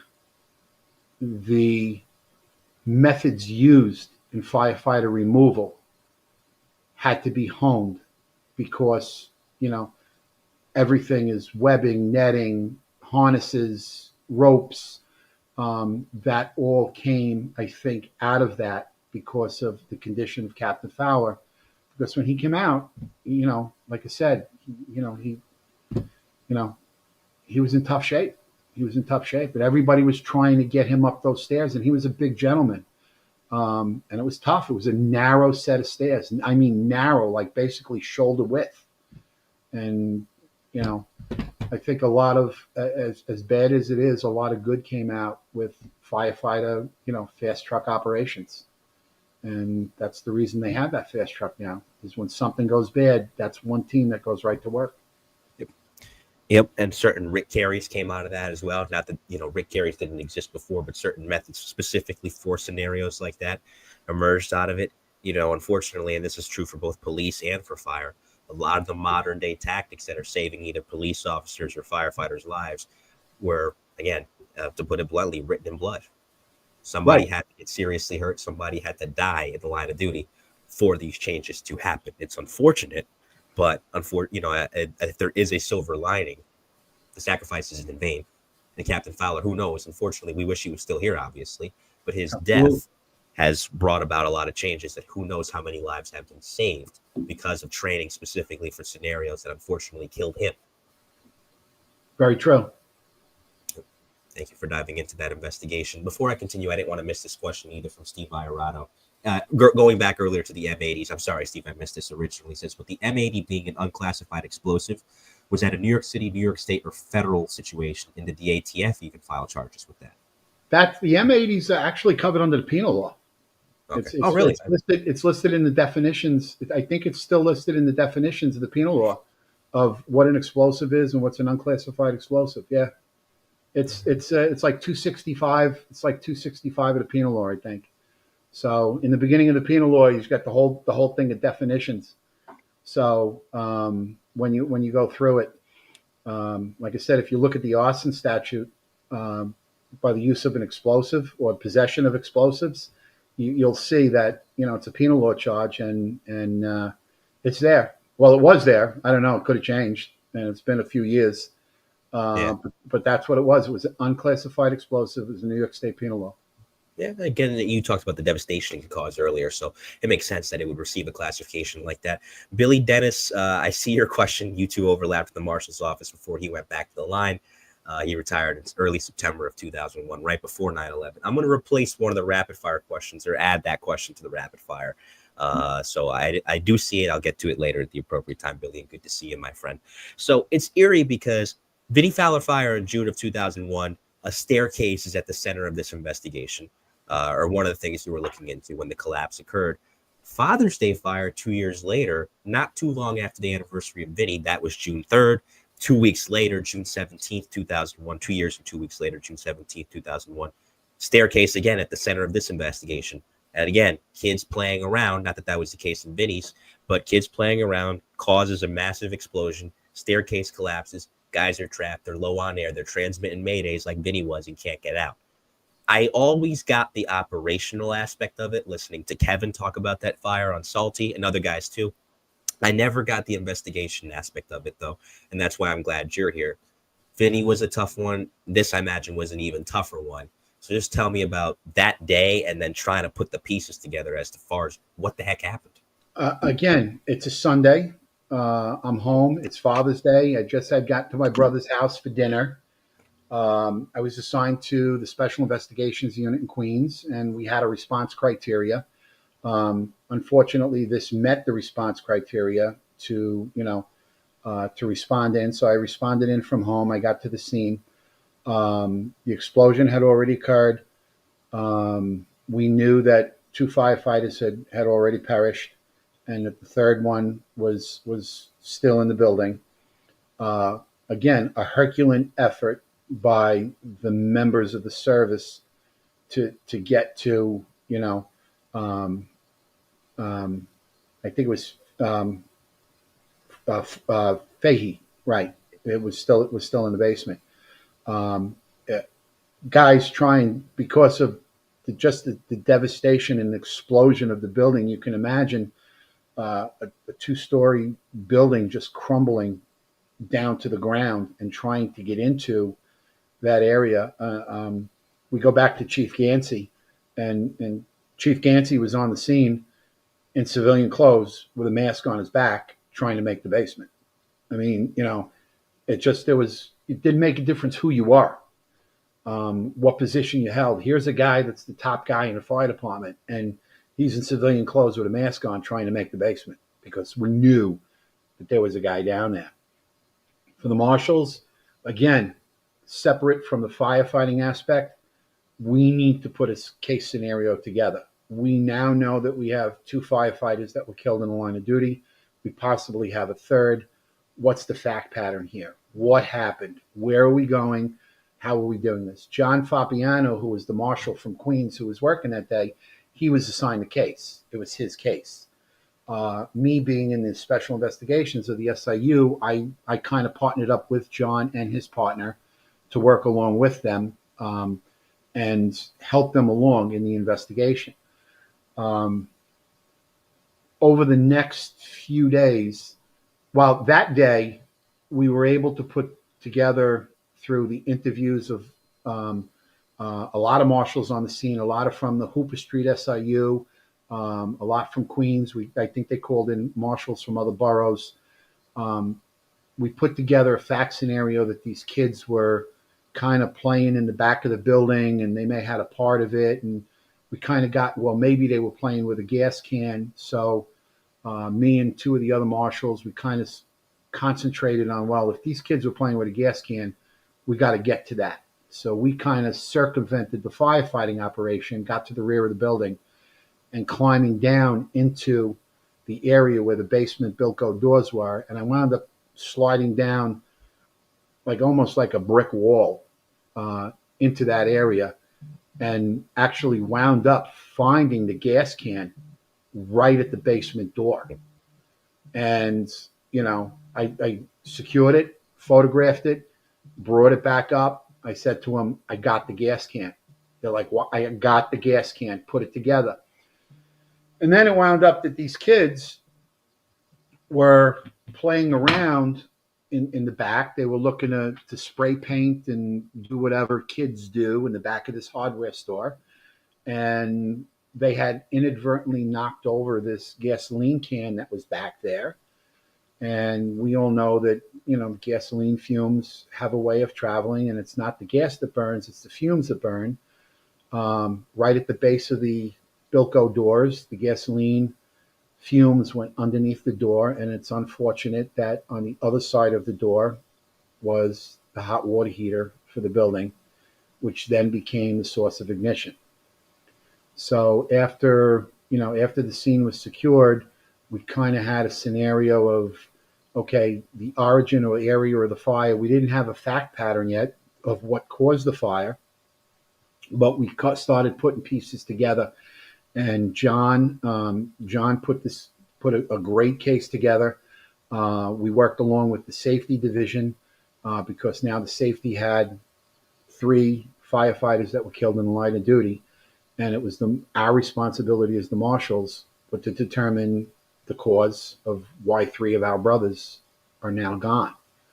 And you can imagine the pressure that was on us to get this all done.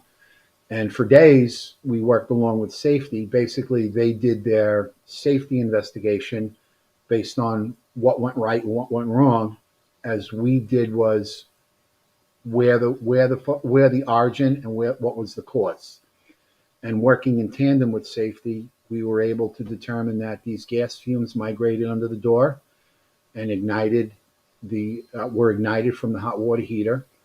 And if you could believe that you hear an arson investigation, the V pattern where, looking at this hot water heater, and you may have a picture of it, I'm not sure. You could actually see the V pattern coming from the ignition box of the hot water heater as it traveled out of the flash burn where it ignited, coming out of the bottom of the hot water heater. And after this, I think it was the second day, we pulled the hot water heater out, and we put together this whole scenario. Now, as for the fire and the cause of the explosion, it was a hardware store. What's in a hardware store? Just imagine going to the local hardware store in your neighborhood. You got polyurethanes, you got thinners, you got, gases, you've got combustible material, you've got paints. All of this stuff is, when it becomes superheated, now expands, lets off fumes until it reaches a point of ignition, and then simultaneous explodes. And the explosion was absolutely devastating. It took out an entire building. And, then of course we go into, with safety, what were the fire prevention appliances that would have been in place or should have been in place, and that led to finding these code violations of what could have stopped this devastating explosion. And the main thing that we uncovered was the automatic fire doors in the partitioning the basement off were blocked open.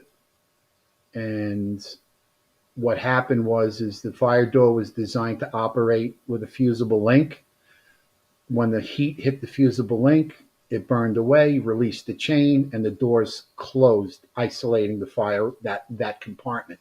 It becomes compartmentized. So the fire door in the basement, between the two sections of the basement, there was a wooden ramp put in, blocking the doors, and there were wooden dowels put in the tracks of the doorway. Therefore, when they were transferring items or stock from one section of the basement to the other with the hand trucks, all they did was go through the door and roll it over these wooden ramps, and they wouldn't have to worry about the doors open and closing. So when the fire occurred, the fusible links operated, but the doors never closed. So now, instead of having two compartmented areas, you now had one giant compartment. And simultaneous explosions from the gases and the flammable liquids as it heated up. As the paint can started to heat, we actually saw the paint can lids popped from the pressure that was in the paint cans. Because liquids expand when they heat it up. So all of these things that were now starting to pop and adding all these fumes caused one giant explosion that took the life of 3 firefighters. And later on, we talk about dotting your I's and crossing your T's. After we finished the scenario, John did a great job in closing out the case. We all were in agreement on what happened and how it occurred and everything else. And John moved on. He retired and went down south to where he lives now. And unfortunately, civil litigation now becomes part of it. And like we talked about earlier, about the marshals having not only a criminal responsibility but also a civil responsibility. I think I wound up testifying in civil court, like 7 years later or 8 years later. Wow. Because the safety chief who was there that day perished at 9/11, and so did his aide. So Chief Stack. Chief Stack. Yeah. So in order to get those photographs into evidence, somebody had to testify to the fact that they were there when those photographs were taken and directed, and that was me. And we were there. John had moved to down south and couldn't come up, so it went back to the assisting marshal, who was me. And along with testifying about the hot water heater and everything else, it was like 7 or 8 years later that I had to wound up testifying in civil court. So you can imagine, sometimes I don't remember what I had for lunch the day before. Having to rely on your notes and the documentation and how you put a case report together. And I had very good instructors in the marshals that said, your case report is everything. Because eventually there's no worse of a feeling than getting your butt chewed out by a defense attorney on the stand and not having the answers and being made a fool of. So everything was extremely well documented by the case officers, myself included, and the other investigators that were there. That everybody had a piece. Who did an interview? Who spoke with PSC&G? Who spoke with Con Edison? And everybody had all these pieces to put together, and then to come back 8 years later and testify in a court of law and be confident and not get chewed up by somebody that's trying to say you were wrong. It goes a long way in a hot seat. So, of course, of course. And I know your NYPD counterparts will tell you that sitting up there and getting chewed out by a defense attorney is not a fun place to be. No. But if you're confident in what you did and how you did it and documented what you did, then that relies on your training. And mind you, to your point, this fire occurred in June of 2001. You didn't testify until 2008, 2009.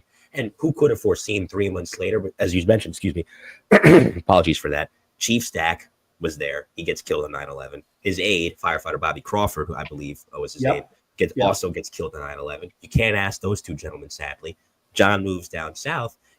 There could have been all the circumstance for you to say at the time, not knowing what was coming down the pike. The chief's got it. He'll take care of it. I'm not even the main marshal on this. He can. No, you took care of it because you just never know. And there you go.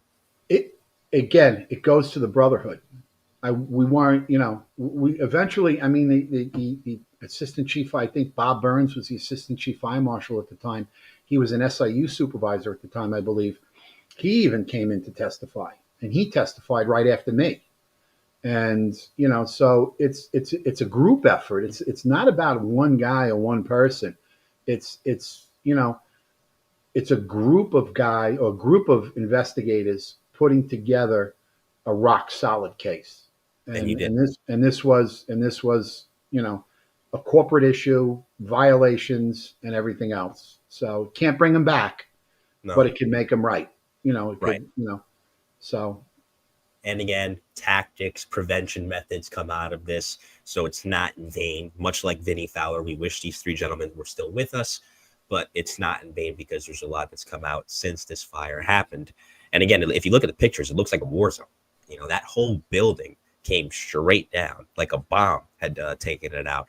And at that time, listen, the two things that stick out to me is ABC News did a great special on it almost right after, I think the month later in July of 2001. Captain Fahey's in that, ironically, speaking about the fire. Firefighter Fahey, yeah.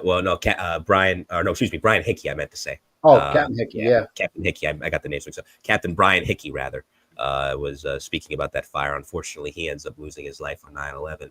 I'll never forget something Scott Pelley mentioned, too, on 60 Minutes on the 20th anniversary of 9/11, talking about Chief Gansey, who you mentioned earlier, and what he did at that fire, where he said apparently, Chief Gansey did at the time, my firefighters are like my children. That day I lost 3.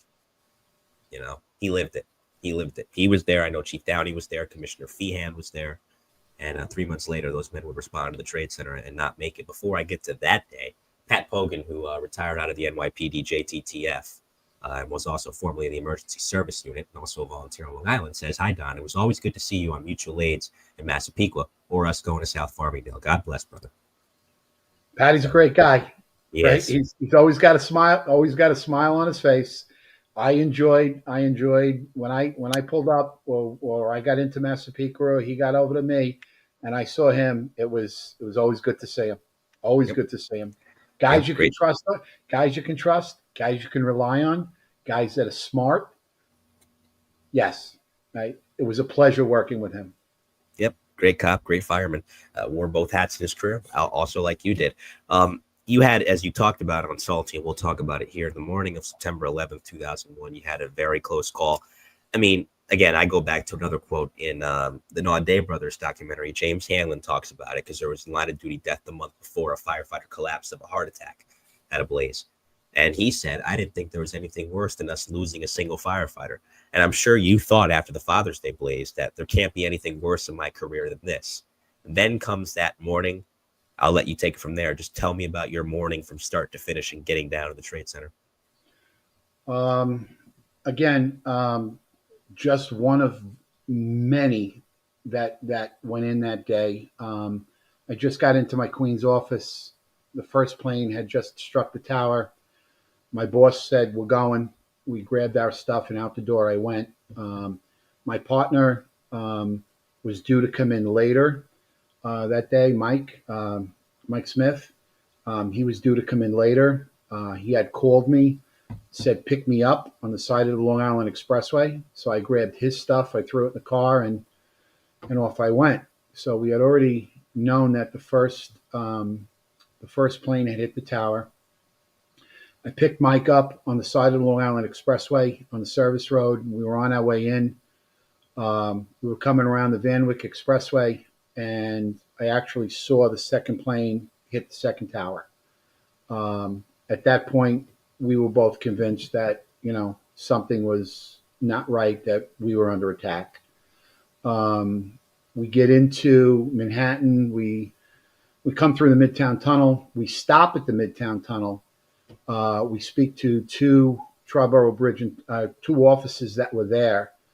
We told them, leave a tube open for just fire apparatus. Nobody goes in the tube, just leave it open. He said, it's already open, fire service and emergency service only, So I put over the radio that we have one tube in the Midtown Tunnel open, and we fly straight through the tunnel up to the other side, and we head straight across town on 59th Street, bang a left, and we're heading downtown.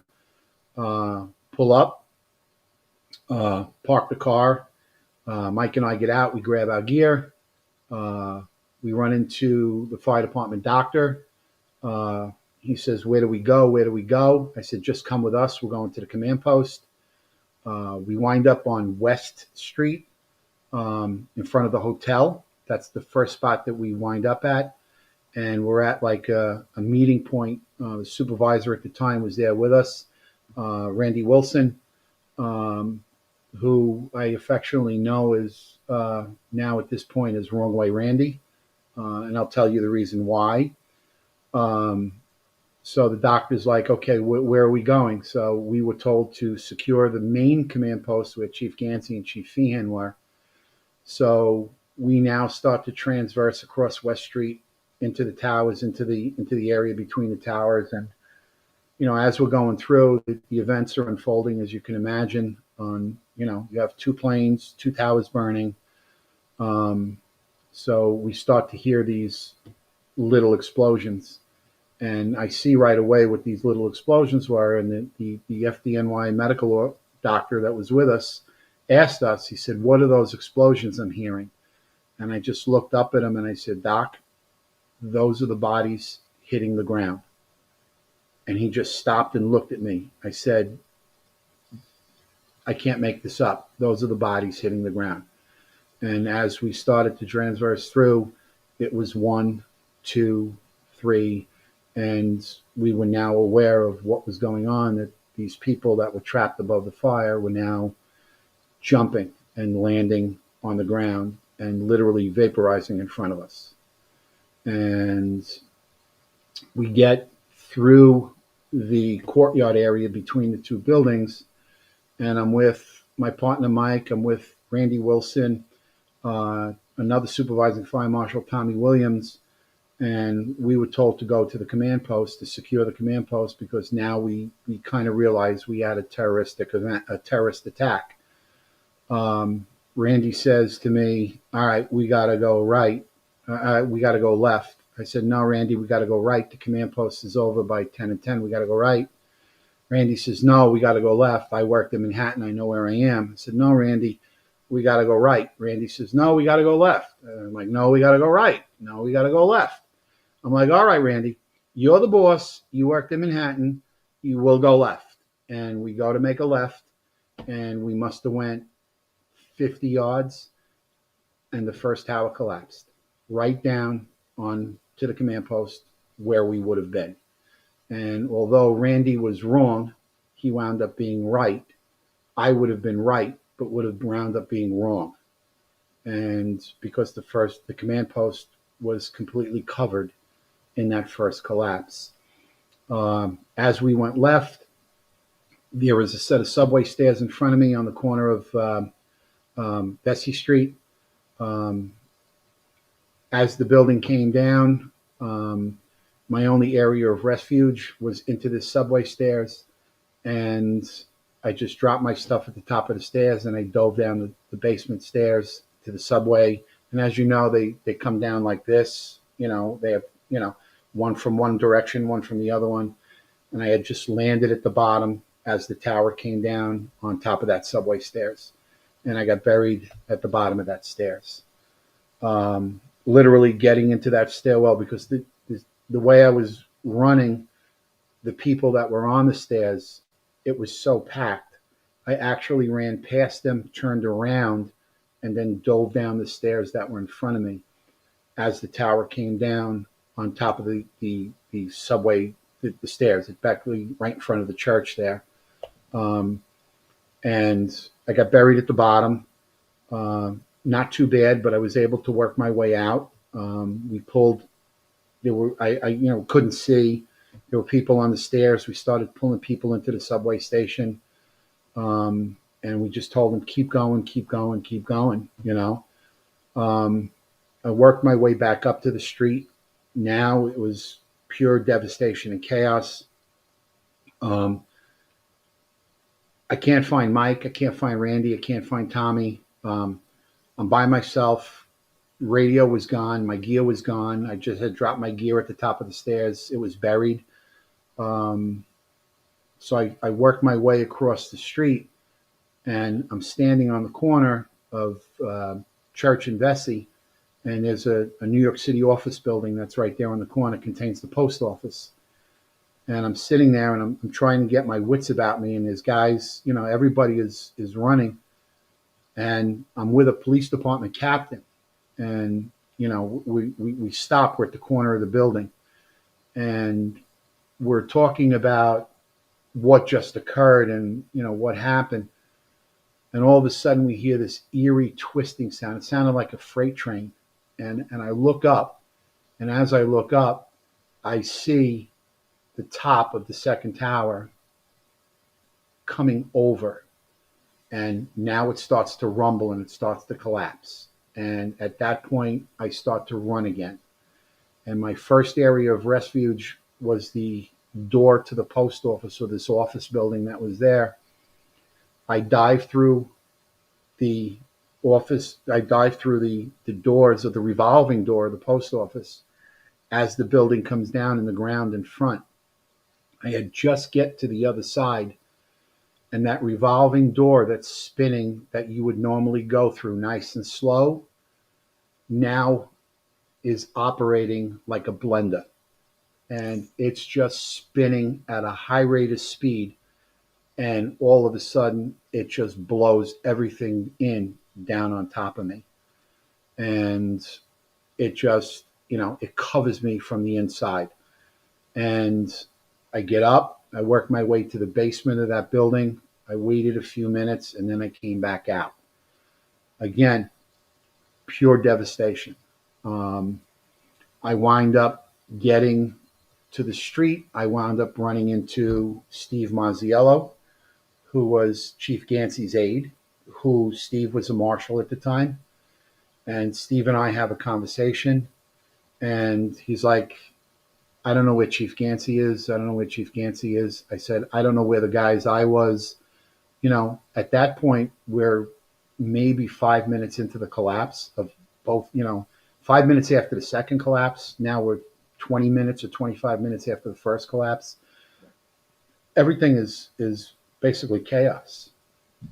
And we wound up, I wound up leaving Steve and finding, a couple of other marshals, as I got closer to the fire scene, and we just regrouped, and we wound up down at the pier. And then, we do what the marshals do. We worked on the pile for a couple of days. I worked on the pile for 2 days. And then the assistant chief at the time, Richie McCahey, called me up and said, I need a favor. I need a team at the morgue. But I need to get guys at the morgue that I know can handle it. Um, you know, and he asked me if I would be part of that team. And I said, absolutely. Again, a team effort. I wasn't the only one there. There was a dozen guys at the regular morgue, and there was another dozen guys at the temporary morgue. And I spent the next 3 months in the medical examiner's office um, doing all the medical examiner work with, anytime the remains of a firefighter came in, whether it was a partial part of a body or gear or anything remotely related to a firefighter, the investigation relied on us to try and identify who the individual was and um, to try and get them released as soon as possible so the family would be able to get some type of closure. And for 3 months, that's what I did after 9/11. Um, was dealing with um, those guys, and when they came in, and it was tough. Yeah. You can imagine the condition that they were in, and you know, uh, personal property that had to be recovered and then cleaned and then given back to the family, wedding rings, uh, gold chains, religious medals, wallets, all of that stuff that had, especially after like the first month, sanitized, cleaned, and returned to the family. And then the funeral homes would kind of pick up whatever they could so the families would have closure for them. We know what the funerals were like. Um, and the biggest thing was DNA, was, getting DNA. And some of these guys weren't identified for months and years later, because we couldn't, it's horrific to say, but you get a turnout coat with an arm in it. And I wish I could tell you who it was. I don't, but we secured the turnout coat. We the helmet, a boot, a lot of guys that day borrowed gear from firehouses. DNA was a very big part of it. And not only collecting it from the scene and from the remains that came into the morgue, but it was the samples that came out of their lockers in the form of hairbrushes and toothbrushes. And, to put the overall goal was to identify and return the individuals so the family had closure. And fortunately, some people had closure. And unfortunately, people still till today have not had closure because nothing's been, recovered or identified. And, working there for 3 months was tough. It took a toll on me. So not a day goes by that I don't think about it. I appreciate you going into it. I know it's not easy to talk about. And I'm not the only one. No, The hundreds of guys thousands of guys that were there. I mean, the entire fire department at one point or the other, 10,000 strong. Everybody did time there. Yeah. Everybody. There was no way not to. And everybody had a different exposure. Some guys, found 3, 4, 5 people. Some guys, just removed contents. But we were all there for the same reason. Is we all had a common goal, and that was return our brothers to their families. And we all worked extremely hard at it. And I think we did a damn good job on it. And we fought hard. And, and it's history of the fire department. Yes. It's unfortunately the worst devastating loss of any fire department in the world.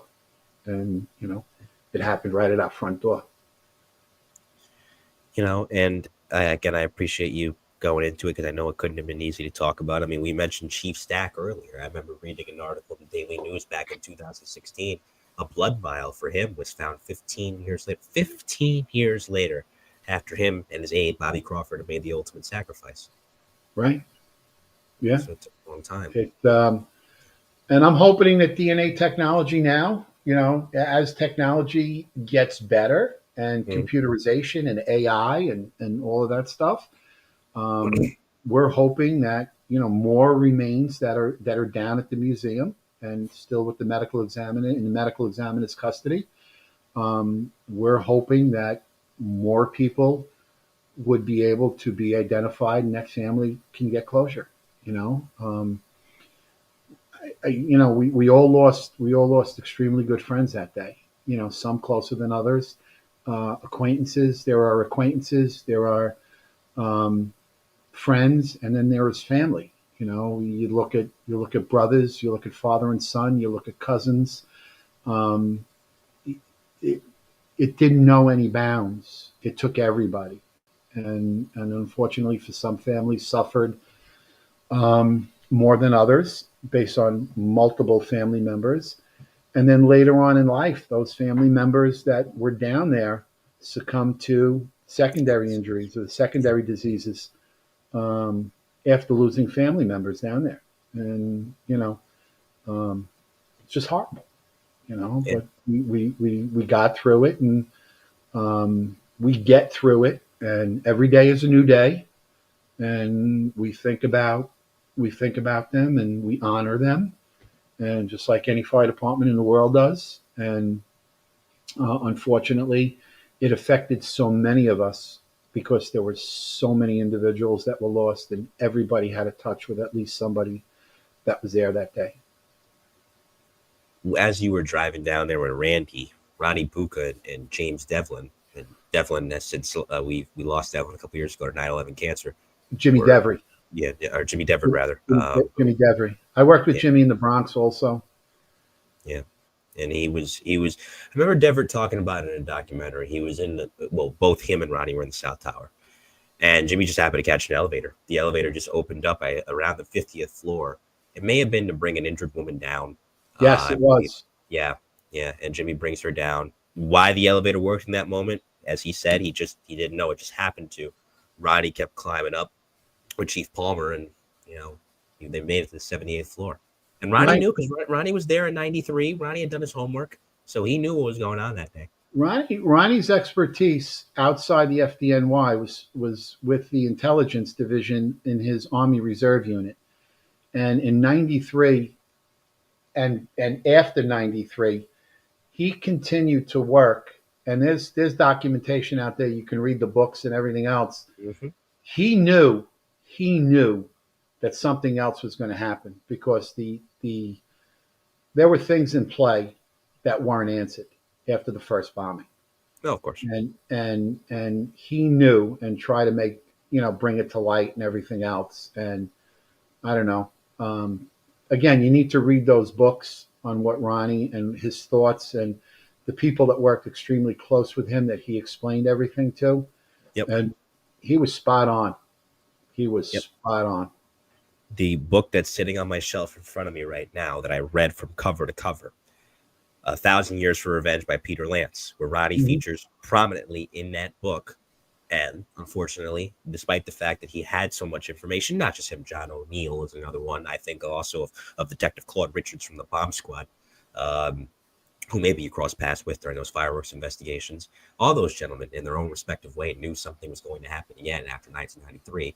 They all went there again on September 11th, 2001. John is a security director for the Trade Center. Ronnie is a fire marshal. Claude is a detective still.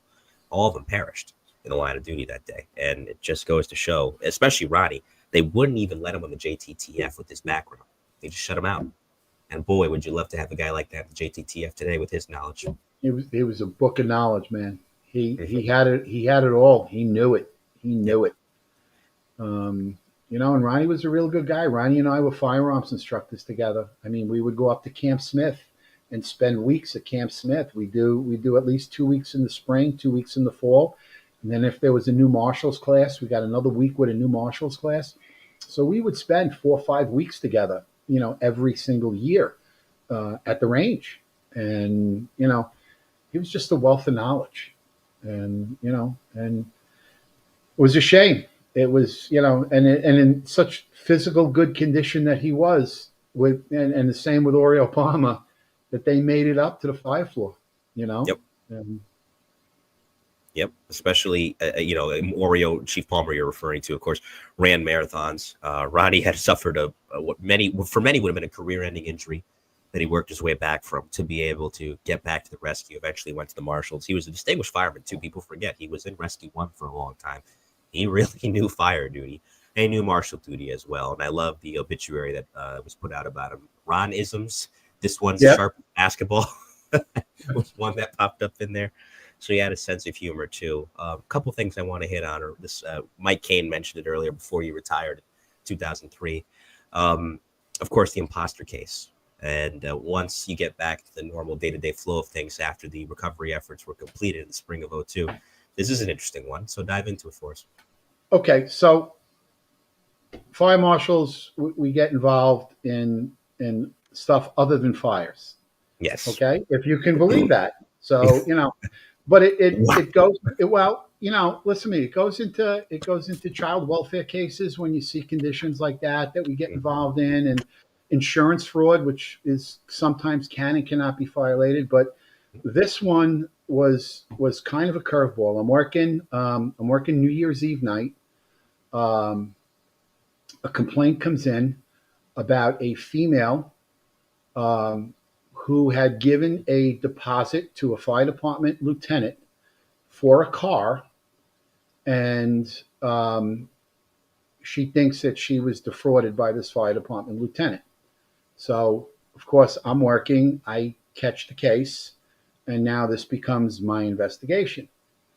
So I interview this female, and she says, "Well, I met this individual. He was, he's an army guy. He goes to, he goes to the army every other weekend, and I met him, and he's a fire department lieutenant, and he said that his father worked at the police department pound, and he could get us these impounded cars for like thousands of dollars less than what they're worth, a couple of $1,000. And, I gave him a deposit, and my friend gave him a deposit, and my other friend gave him a deposit. And, now, he keeps telling us we're going to get these cars. We're not going to get these cars. I'm like, okay, let me start working on this. So I start working on it, and the woman gives me this guy's identity, and I start to go through the background and the checks. And after like 2 or 3 days, I wind up, checking this guy out, and he's like,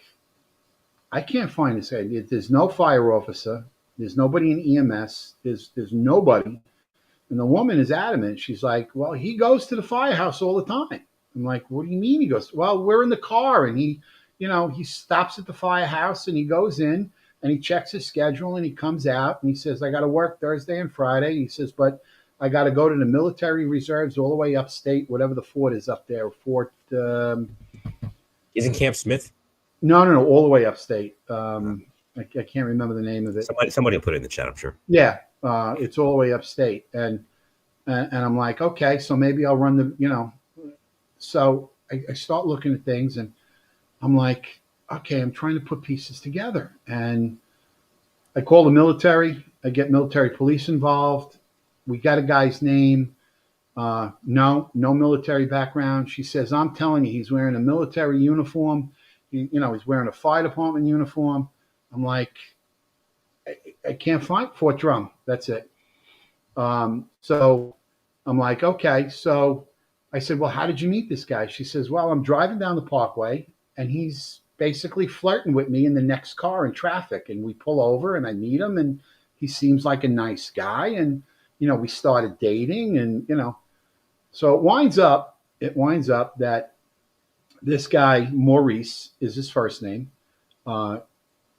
was a con man. And he would portray himself in these various capacities. Now, I already know he portrayed himself as a military personnel because he was wearing a military uniform. I also know that he was wearing a fire department uniform. So we start doing our background investigation, and we find out where he's living. We actually followed him to where he was living, and we started doing some research, and I actually catch him coming out of the house one day in a fire department uniform. And I'm like, okay. So a couple of days later, we're putting the pieces together. I go back to the girlfriend. The girlfriend says, well, he's coming to stay at my house overnight, and then he's going to go to work the next day. So I'm like, okay. So I go to the district attorney's office in Queens. Now, I know he's wearing a fire department uniform. I know he wears a military uniform. She says he has a gun. We know that he's selling these cars to people, that these cars don't exist. We track him back to a house on Long Island where he grew up. We talked to the neighbors out there that said he's a flake. So now we're kind of putting a scenario together. So I go home, and of course, what do I do when I get home? I'm sitting at the kitchen table and I'm talking to my kids who are teenagers at the time, and I'm telling them about this guy that's portraying himself as a cop and a fireman and a military guy, and my daughter Cassandra, okay, who's probably listening right now. She said, Dad, that's like the guy from the movie. I'm like, what guy, Cass? Catch Me If You Can. I'm like, you're right. So I go into the office the next day. I get Bobby Burns, who's the supervisor. I said, I got a name for the case. He says, what? I said, Catch Me If You Can. He says, I love it. Let's run with it. So we run a couple of more days. I get a search warrant for the guy's house. We know he's going to go stay with the girlfriend. We get him at the girlfriend's house. We get him coming out. We get a military uniform in the car along with a strong box with a pellet gun, a BB gun. Okay. Now we get him back to Hooper Street. We execute the search warrant on the apartment. And when we get into the apartment, we could not believe what we found. He had fire department uniforms, EMS uniforms. He had military uniforms. He had a professor's garb from St. John's University. He had credentials for the railroad, the MTA. He had radios. He had badges. He had vests. He had shirts. It was amazing on the amount of people or the amount of stuff that he had portraying other individuals. We found the receipt book that he had. Now we start calling people from the receipt book. We have a person in Virginia. We have a person in Maryland. We have a person in Pennsylvania. We have a girl, badges. Yeah, Mike said badges, loaded with badges. We have a girl from Brooklyn. And I said, okay, she's local. Let me call her. I call this girl. She's hysterical on the phone because I tell her what's going on. I'm like, why? She said, I just picked up my wedding dress. I said, what wedding dress? We're getting married next weekend. Oh, no. I said, no. Yo, what? She said, not only are we getting married next weekend, I just leased him a brand new car. Oh. So now I got the one girlfriend. I got a second girlfriend that just picked up her wedding dress, is getting married next weekend. He leased a car. I got people in Maryland, Pennsylvania, Virginia. We're getting from the receipt books that he had, that he kept. He would give them like a diner receipt, one car, one Lincoln Continental, and we started calling these people and we put this whole thing together. And it was basically, who was he today? What we did find out is he would put his fire department uniform on, EMS, and he would knock at a fire department door. And when the house watch would open the door, he would say to the guy, can I use the bathroom real quick? I'm on my way home. Yeah, sure, brother. There's a bathroom on every apparatus floor. The guy would let him in, use the bathroom, and he would leave. He was in uniform. He would go out to the car and tell the girl in the car, yep, I just checked with my boss. I got to work Thursday and Friday. And, and we put this whole scenario together. Search warrant, like I said, the amount of items, it took us almost 14 hours to voucher all these radios. I mean, it was amazing, the stuff that he had. And then it went, and then, like I said, it made the news. And then we started getting phone calls from all these other people that were defrauded from this imposter because they felt comfortable dealing with a fire officer or a firefighter or a military person, and it was nothing but a big giant scam. So he gets jail time. He goes into the drug diversion program because he was a cocaine abuser. Oh, what a surprise. Yeah. I retire. He goes away. A year and a half or 2 years later, I get a phone call from SIU again. Where's the Maurice folder? I said, it's in there somewhere. Why? What's up? He's back at it again. I'm like, you gotta be kidding me. Like, nope. He's back at it again, portraying himself as a firefighter, and they wound up locking him up again. So, no, the Army CID didn't want to take the case because even though he portrayed as a military personnel, there was no involvement with military installations or anything credible other than saying that he was part of the military. I mean, full military uniform. Right. I mean, BDUs,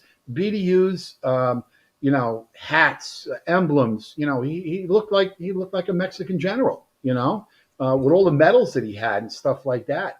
So it wasn't always fire related. This was something that came out of it that was not fire related, but fire associated. And again, it was a great conclusion to my career because I think that was my last arrest. And then Catch Me If You Can was my last arrest, and then shortly thereafter, I wound up retiring. What a way to go out! I remember something Jerry Orbach said, and as of course the great detective Lenny Briscoe in the original Law and Order in his last episode. It's nice to go out on a win. Exactly. And it plays into what I wanted to ask you next too, and we'll hit on this before we get into the rapid fire too, and a little bit of the private sector. 2003, of course, you wrap it up after this case. Were you thinking about it anyway, or I'll ask you, had it not been for 9/11 and the toll it took on you, would you have kept going? I maybe would have kept going. I left a promotion on the table to supervising fire marshal. Oh, really? I was on the list. Yeah. Although they can't tell you they were going to make you, but I was close enough to be reachable. Yeah. I had doing private stuff on the outside, or not private stuff, but working hand in hand with the insurance companies. The largest insurance company in the United States had opened their books for investigators where they traditionally only hired their investigators from within, their claims people. But State Farm Insurance opened their books and was hiring investigators from the outside for their special investigations unit. I got a phone call, which led to a meeting, which led to an application. And I went for a couple of interviews, and they made me an offer I couldn't refuse. Come to work for State Farm Special Investigations, the largest insurance company in the United States. Be an investigator with them and just take your expertise and bring it in. And, in fact, it was funny because it was kind of odd for them to be hiring people from the outside. They really never hired from the outside. They always hired from within. And, when we were negotiating, and it was with one of the regional managers, now we get to the point where, okay, you want to come in, you want to work for us and everything else, and you bring all this expertise in. I said, his answer to me was, well, all this investigative stuff. He said, what do you know about insurance? I'm like, well, my car insurance is about $900 a year in my house, and he said, and that's why we need to train you. He said, so although you bring in your investigative experience, you have zero insurance experience. So he kind of humbled me to the point is, I know, I know you're coming in mainly to do investigations, but you really need to know the insurance angle. So that shortly thereafter, it was claims school to become a claim representative in locally in Uniondale. And then from claim school, it was to Bloomington, Illinois, to corporate office for 2 weeks to learn how to be a claim rep out there. And then it was back for a couple of months. And then it was another 2 weeks to go to SIU school back out to Bloomington. So, they taught me the insurance industry because I knew nothing about it. And I spent 9 years with them until they downsized. And, I had a great run. I had a car. I worked from home. I did my job in the field. It didn't make a difference for me if the case called for getting up at 4:00 in the morning and going finding somebody. I did it, because I had a different mindset. Get the job done, and that's the way I was trained. And it goes back to my NYPD days. Get the job done. The guys that trained me in the 7.5 and the squads, and even in the Marshals, get the job done. Do what it takes to get the job done. And I spent 9 good years with them. And I culminated with them after they downsized. I wouldn't take the relocation program. My kids were still young, and that was it. That was the end. So it was a good retirement. It was. I mean, 22 years of civil service between 2 great agencies. Good, just about decade run in the private sector. And I love how you put it, get the job done. For over 30 years between both sides of the coin, public and private service, you did. I'm really glad we were able to chronicle it tonight. And that brings us right into the rapid fire. 5 hit run questions from me, 5 hit run answers from you. As I mentioned earlier, I wasn't going to leave Billy Dennis in the lurch. He wanted me to ask you about your first tour as a fire marshal. That's the first question of the rapid fire. Well, the statute of limitations is expired. Okay. I love when a story begins that way. My first tour was with Billy Bingo. Here I am, a brand new fire marshal. I had just come from, I had my police experience and the oversight and the oversight of the police department and how integrity conscious they were. Then the firehouse operating with a boss. Constantly the boss is always with you.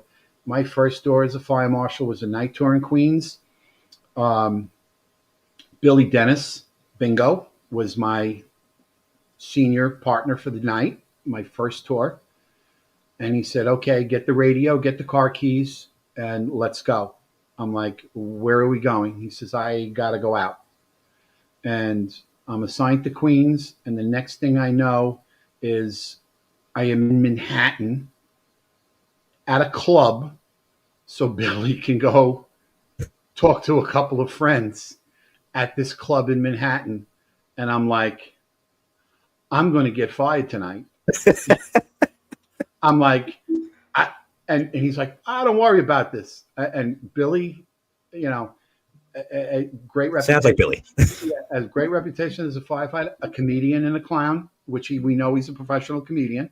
Yes, he is. He just had a different outlook on life. And here I was at Le Bar Bat in Midtown Manhattan with Billy Dennis, my first night tour. And I'm like, I'll never do this again.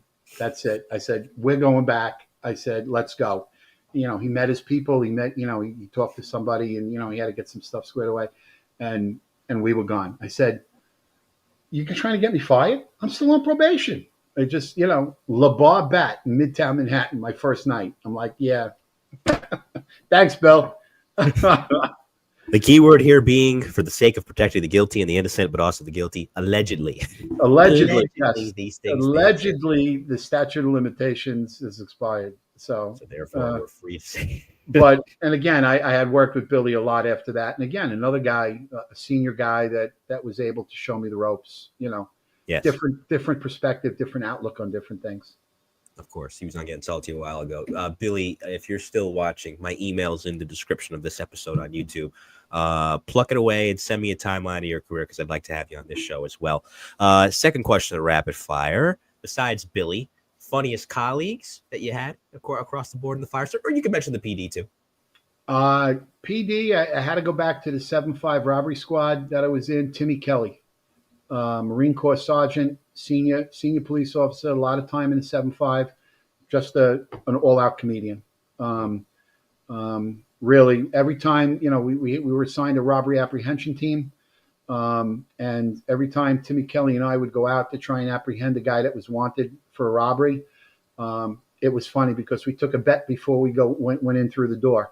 Was he going to be under the bed or in the closet? Because it was like clockwork, Mike. When I tell you, every time we rushed an apartment, the guy was either in a closet or under the bed. It was just that funny. And until this day, he sends me messages every now and then. Was he in the closet or under the bed? But he was an all-out comedian. There was no, living as the master gunnery sergeant in the Marine Corps, he had a different way of looking at things, and it was just a funny guy. Billy Dennis, funny guy in the Marshals, and in 175 truck, a gentleman, true gentleman, Gary Valia, wound up being a lieutenant. Gary was just a cut up. I mean, he would just make me laugh. He just make me laugh. He just had the right outlook on life. Nothing bothered him, and really funny guy. Good to be unflappable. The other questions, since Billy replaced one of them. I mean, you mentioned the case earlier with the Douglaston arson investigation, which had an uplifting outcome. But besides that, from your time on the line, or again, time in the PD, what's a really uplifting call you had where you're like, man, I'm really glad that turned out the way it did?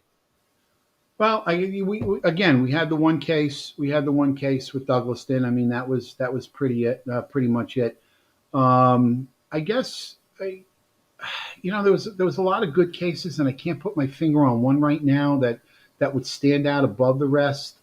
Or even a fire. It could be a fire where you made a grab or you saved somebody's property. Could be that never did that. Did that in the volleys as a young guy. I made a grab in the volleys, but that guy, again, uplifting, but wasn't on the job at the time. I was a cop at the time.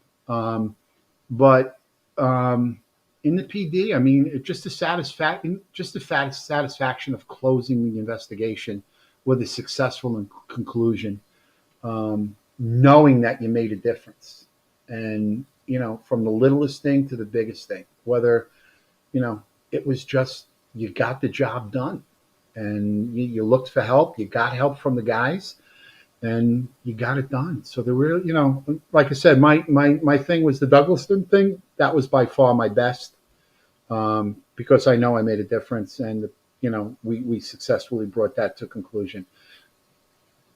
That was a good case.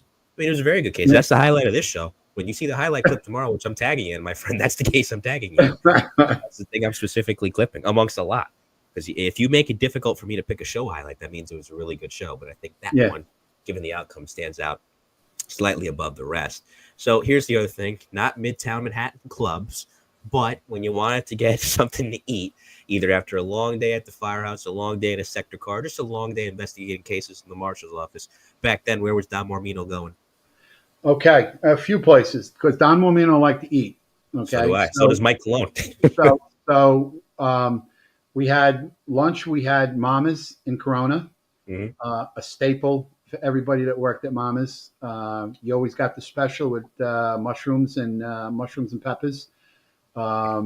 We had the Luna on Mulberry Street in Midtown Manhattan. It was a little Italian place. It was a hole in the wall, but made the greatest food. Heroes was Astoria, Sal, Chris, and Charlie's. In the Bronx, it was Frankie and Johnny's.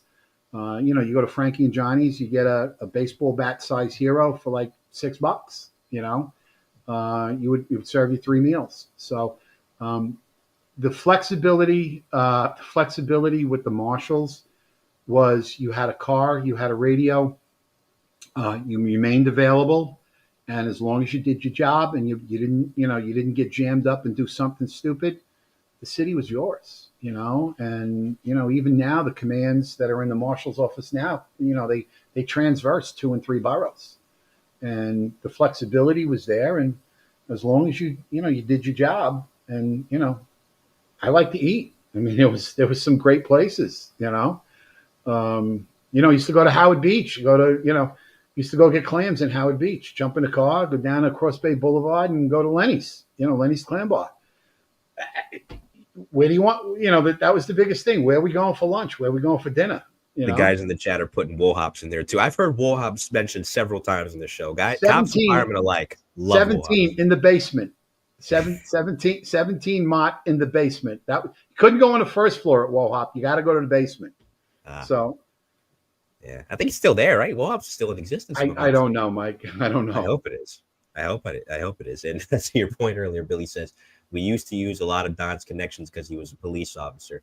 We didn't have GPS in our cars. Again, allegedly. Allegedly. So right. That brings us to the last question. And again, using the connections, it's networking. When you go to the Marshals and you go to, you're an NYPD and, it's the people that you work with and you network with. I always had a book with business cards in it. And I kept that book up to date with the individual who I dealt with. And on the back of those business cards, I put how I was involved with that person, if it was a case, if it was and then when I needed to network with connections, I would go to that business card and call that individual and say, hey, you remember me? I was the guy that blah, blah, blah.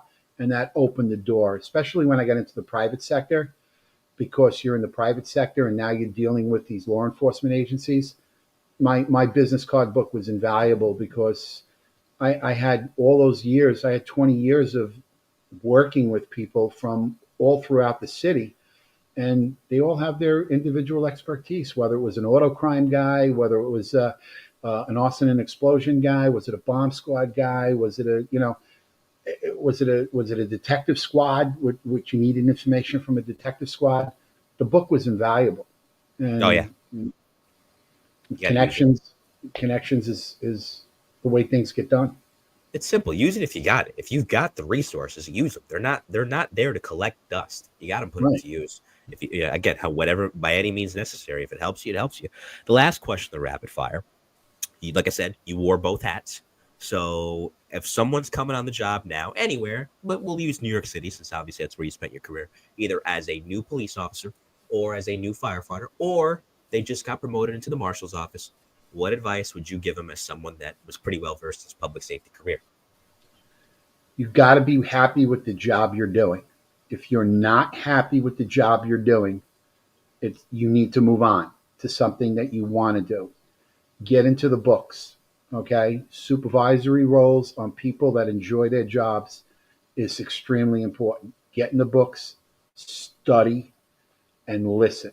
When you get there to wherever you are, whether it's a fire company, whether it's a precinct, whether it's a specialized unit, look and listen and watch and follow. Keep your mouth closed and watch what goes on. That's how I learned.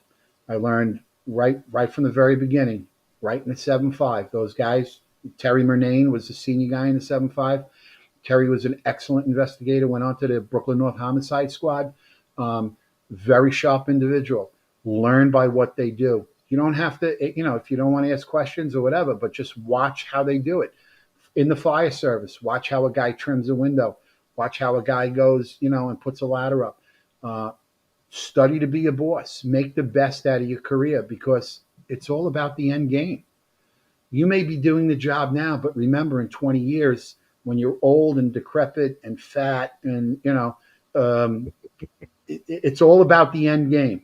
Okay, you need to be comfortable at the end game to either move on or to retire comfortably. And that's why I say get in the books. If you can be a good supervisor and you can get that extra money in your pension at the end, it's all about the end game. Mm-hmm. Yep. And I'll never forget something Bob Gallione told me on this show a while ago. And this quote is especially stuck with me as I'm trying to embark on my own public safety career, which is you leave with two things when you retire, no matter where you retire from, PD or FD. Your pension, you mentioned it, your reputation. That's right. 100% correct. Leave with. If they're both in good standing, you've done something right. Do the right thing. Exactly.